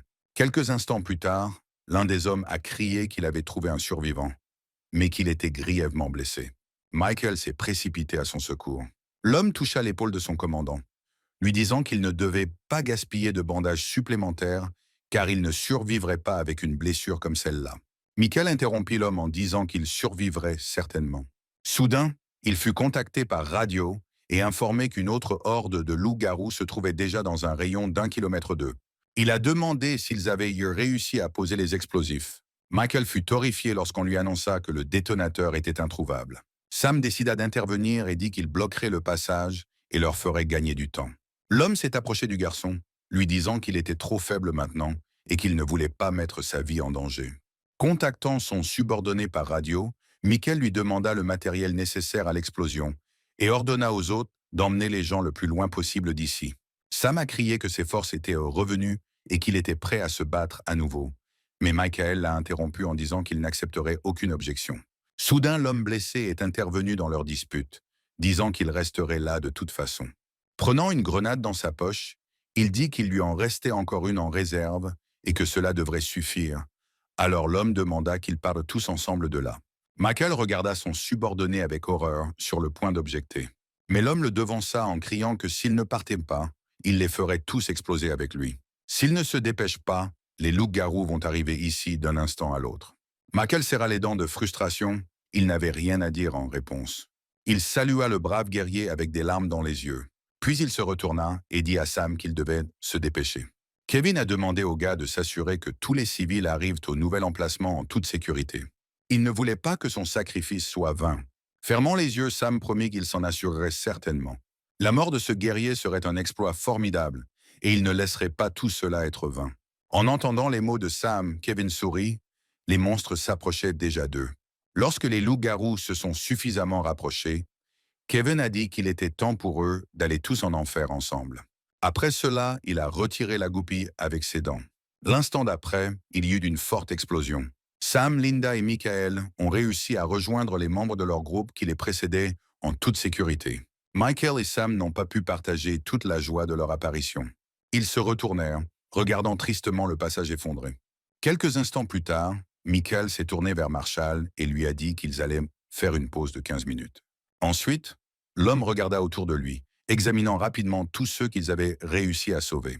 Sam s'est approché de lui et lui a dit qu'il devrait marcher plus d'une journée pour atteindre le refuge.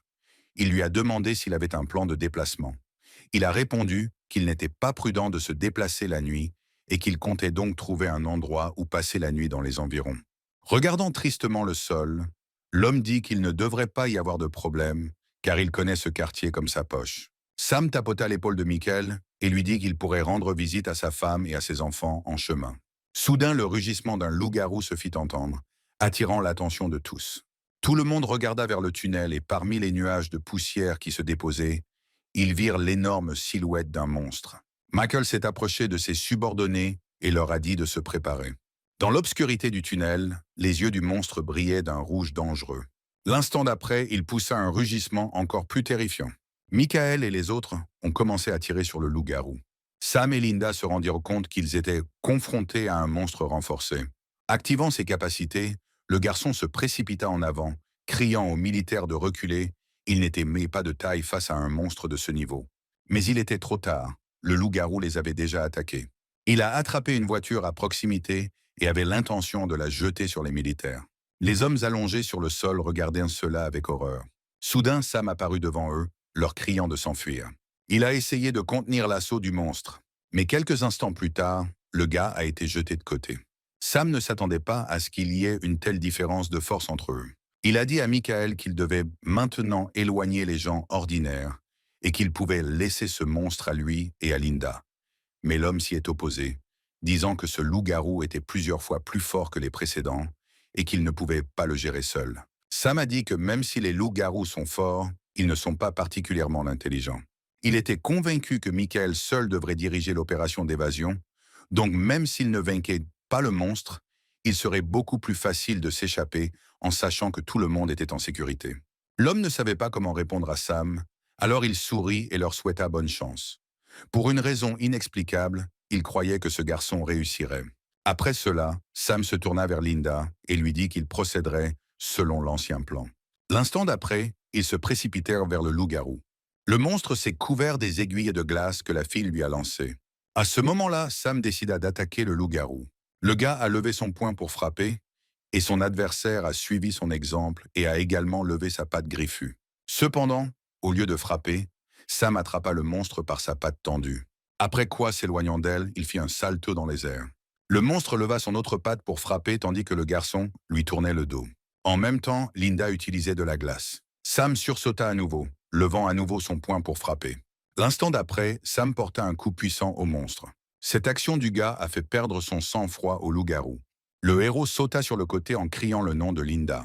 La fille avait déjà réussi à accumuler une quantité suffisante d'énergie et était prête à attaquer. Un instant plus tard, de grands blocs de glace apparurent, les uns après les autres, entourant le corps du monstre. Sam a de nouveau attaqué le loup-garou. Mais le monstre n'allait pas perdre si facilement face à ses victimes. Une puissante décharge électrique jaillit de son corps, blessant Linda et Sam. Ils débarquèrent à quelques pas de l'ennemi. Un homme observant le combat depuis l'ombre a déclaré que s'il s'agissait d'un loup-garou ordinaire de haut niveau, il n'aurait aucun mal à s'occuper de lui. Grâce à la compétence particulière de la France, qui consiste à contrôler l'esprit des êtres vivants, ce monstre est devenu beaucoup plus fort. L'homme était sûr que Sam et Linda mourraient sur place, car la force monstrueuse du loup-garou, combinée à l'intelligence de France, était une arme invincible. Sam a réussi à esquiver l'attaque furieuse du loup-garou. Cependant, l'instant d'après, plusieurs décharges à haute tension ont frappé son corps. Immédiatement après cela, le monstre ramassa plusieurs pierres du sol et les lança sur Sam. Le gars a réussi à en esquiver quelques-uns, mais a été pris au piège à certains endroits. Sam ne comprenait pas ce qui se passait. Ce loup-garou se battait complètement différemment des autres. Un instant plus tard, le gars s'est envolé vers les caisses de provisions. Linda a remarqué que Sam était incapable de faire face à ce monstre. La fille a créé de nombreuses aiguilles de glace en un clin d'œil. Lorsque les aiguilles de glace atteignirent le monstre, il activa sa capacité et une multitude de décharges électriques entourèrent son corps, brisant les aiguilles volantes. Mais la fille s'est avérée plus forte. Les aiguilles réduites ont réussi à percer la défense et quelques instants plus tard, le monstre est tombé au sol. Le loup-garou n'a reçu aucune blessure mortelle et se penchant, il a rapidement couru vers elle, évitant les aiguilles. Lorsqu'il fut enfin suffisamment près d'elle, il leva une patte pour frapper. Linda se figea de peur. Soudain, une portière de voiture s'est écrasée dans le dos du loup-garou. Sam courut vers le monstre en criant. Il a réussi à porter un coup au loup-garou, le faisant voler en arrière. Après cela, le gars a demandé à Linda de distraire le loup-garou avec des aiguilles de glace. Cela dit, Sam s'est immédiatement précipité vers le monstre pour l'attaquer à nouveau, et la fille a immédiatement répondu à la demande, créant des aiguilles de glace. Le loup-garou s'est couvert le visage pour empêcher les aiguilles de glace de le toucher. Alors que Sam était sur le point de le frapper, le loup-garou a fait un bond en arrière. Mais le garçon le suivit, sans abandonner ses tentatives de frapper le loup-garou. Cependant, le monstre a encore une fois évité son attaque. Le loup-garou fit un bond en arrière de quelques mètres. Il commençait à être irrité par ces attaques stupides du type. L'instant d'après, le monstre poussa un autre rugissement. Sam sentit des décharges électriques parcourir son corps. Le loup-garou a copié le style de Sam et a claqué ses deux mains sur le sol, envoyant de puissantes décharges électriques sur tout ce qui se trouvait à quelques mètres. Linda a également ressenti de fortes décharges électriques dans son corps. Sam n'a pas remarqué comment un loup-garou s'est approché de lui par derrière. L'instant d'après, le monstre a attaqué le gars. Il a volé dans le mur, se cognant douloureusement le dos. Sam a vu le monstre former une boule électrique dans sa main et était sur le point de la lancer sur le gars. Il sourit et pensa que sa fin viendrait ici aussi. Soudain, Linda est apparue devant le gars, encaissant le coup. Sam, avec la fille dans ses bras, réussit à atterrir sur le sol. En regardant le dos de la fille, il vit une marque profonde laissée par les griffes du monstre. Il regarda le visage pâle de la fille et lui demanda comment elle se sentait. La fille ne répondit pas, mais tendit simplement sa main vers le visage de Sam. Mais la seconde suivante, sa main retomba mollement sur le sol. À ce moment-là, le cœur de Sam fit un bond. Il serra la fille plus fort dans ses bras, lui demandant d'ouvrir les yeux. Mais malgré toutes ces supplications, les yeux de la jeune fille restèrent fermés. Le loup-garou est resté là à observer le gars tout le temps. Soudain, la France ressent d'étranges fluctuations énergétiques. Alors que l'homme s'approchait de Sam, il réalisa qu'il venait de lui. Il a décidé de ne pas laisser passer l'occasion et de se débarrasser définitivement du gars qui pourrait lui causer beaucoup de problèmes à l'avenir. À ce moment-là, Michael est apparu dans le camion avec Marshall. Prenant une arme, l'homme est sorti par la fenêtre et a commencé à tirer sur le monstre, ne comprenant pas pourquoi Sam ne faisait rien. Michael frappa les jambes du loup-garou, l'affaiblissant pendant quelques instants. Après cela, il est sorti du camion et a crié à Sam de monter à l'intérieur le plus vite possible. Il a remarqué que de nombreuses décharges électriques parcouraient le corps du gars. Après avoir posé la fille au sol, Sam a dit qu'il devait sortir de là parce qu'il ne pouvait plus se contrôler. Michael avait un mauvais pressentiment à ce sujet. Sam a crié à l'homme de sortir d'ici, après quoi le pouvoir l'a submergé, prenant le contrôle de l'esprit du gars. À ce moment-là, le monstre a sauté sur le camion, après quoi il se précipita sur Sam sans prêter attention à Michael. Le gars a réussi à porter un coup violent au ventre du loup-garou. À cause de cela, le monstre a volé en arrière de plusieurs mètres. Sam continua de se tenir sur place, regardant le corps massif du monstre tomber au sol. La France ne comprenait pas d'où ce type tirait une telle force. L'instant d'après, Sam rugit également, provoquant de puissantes décharges électriques, tout comme le monstre l'avait fait quelques minutes auparavant. Cette photo a fait monter le sang de Franz. Le monstre s'est précipité sur le gars, mais il ne laissa pas le loup-garou s'approcher, attaquant l'ennemi avec de l'électricité. Avec ce grognement, Sam se précipita en avant. Le monstre recula sous le coup et se précipita également sur le gars, levant sa patte griffue pour attaquer. Mais Sam intercepta sa patte, faisant passer de l'électricité à travers le corps de l'ennemi. L'instant d'après, Sam recula devant le monstre, tenant le bras coupé du loup-garou dans sa main. Le gars a augmenté la tension du courant et le membre qu'il tenait s'est brisé en plusieurs morceaux. À ce moment précis, le monstre a attaqué le gars, libérant une puissante charge d'électricité, mais Sam a réussi à l'esquiver en sautant. Après quoi il a contre-attaqué le loup-garou, le jetant au sol. La douleur ressentie par le monstre fut transmise à France, qui contrôlait le loup-garou. L'homme ne s'attendait pas à ce que ce type soit si fort. Il a développé le désir de posséder la force de ce type. Après avoir affronté le monstre, Sam s'est approché de Michael pour vérifier si tout allait bien pour lui. Ne remarquant aucune blessure sur le corps de l'homme, le gars a continué son chemin, ignorant toutes les questions qui lui étaient adressées. Il s'approcha de la fille allongée sur le sol et la prit dans ses bras. Lorsque Sam a remarqué qu'elle ne respirait plus, plusieurs éclairs ont commencé à frapper aléatoirement le sol autour du garçon, après quoi il a perdu connaissance. Melissa a également remarqué ce phénomène et s'est rendu compte que Sam était confronté à des problèmes. Quelque temps plus tard, Sam reprit connaissance et vit une fille pendue au-dessus de lui. Elle a admis qu'elle ne s'attendait pas à ce que le gars soit capable de se réveiller après avoir vaincu un monstre de haut niveau. La situation dans laquelle il se trouvait embarrassait le gars, et il essaya de s'éloigner de la fille. Mais elle lui dit de ne pas bouger, bien qu'il ait réussi à garder sa raison, son âme était grandement affaiblie. Après avoir touché son front au gars, elle a dit qu'elle lui montrerait le moyen d'améliorer l'âme de la bête. La fille ne comprenait sincèrement pas ce qui attirait Linda chez ce type. Elle a dit que si Linda voulait conclure un contrat de mort avec lui, elle ne l'en empêcherait pas. Sam a demandé ce qui était arrivé à Linda. La fille a répondu qu'elle allait bien et que son ami l'avait emmenée dans un endroit sûr. Après avoir reçu une réponse de sa part, le gars a demandé qui était la fille devant lui. Repoussant une mèche de cheveux derrière son oreille, elle répondit que tant de temps s'était écoulé qu'elle-même avait oublié qui elle était.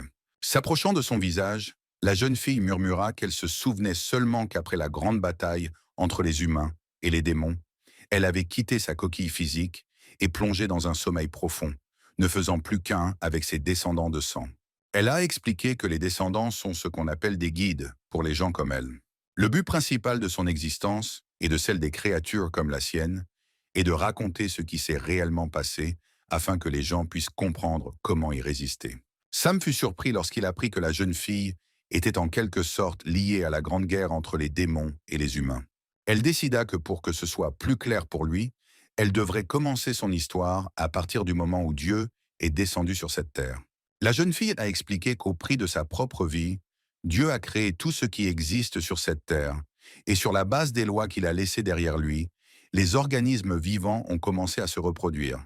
À cette époque, ni les races ni les classes n'existaient. Il en était ainsi jusqu'à ce que le diable, qui est l'ennemi de Dieu, pénètre dans cette terre pure et sans tache. Il avait peur d'être détruit par les nouveaux dieux qui pourraient apparaître.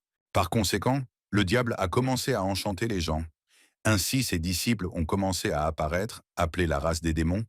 Pendant longtemps, les deux races étaient en désaccord l'une avec l'autre, jusqu'à ce qu'une personne spéciale apparaisse.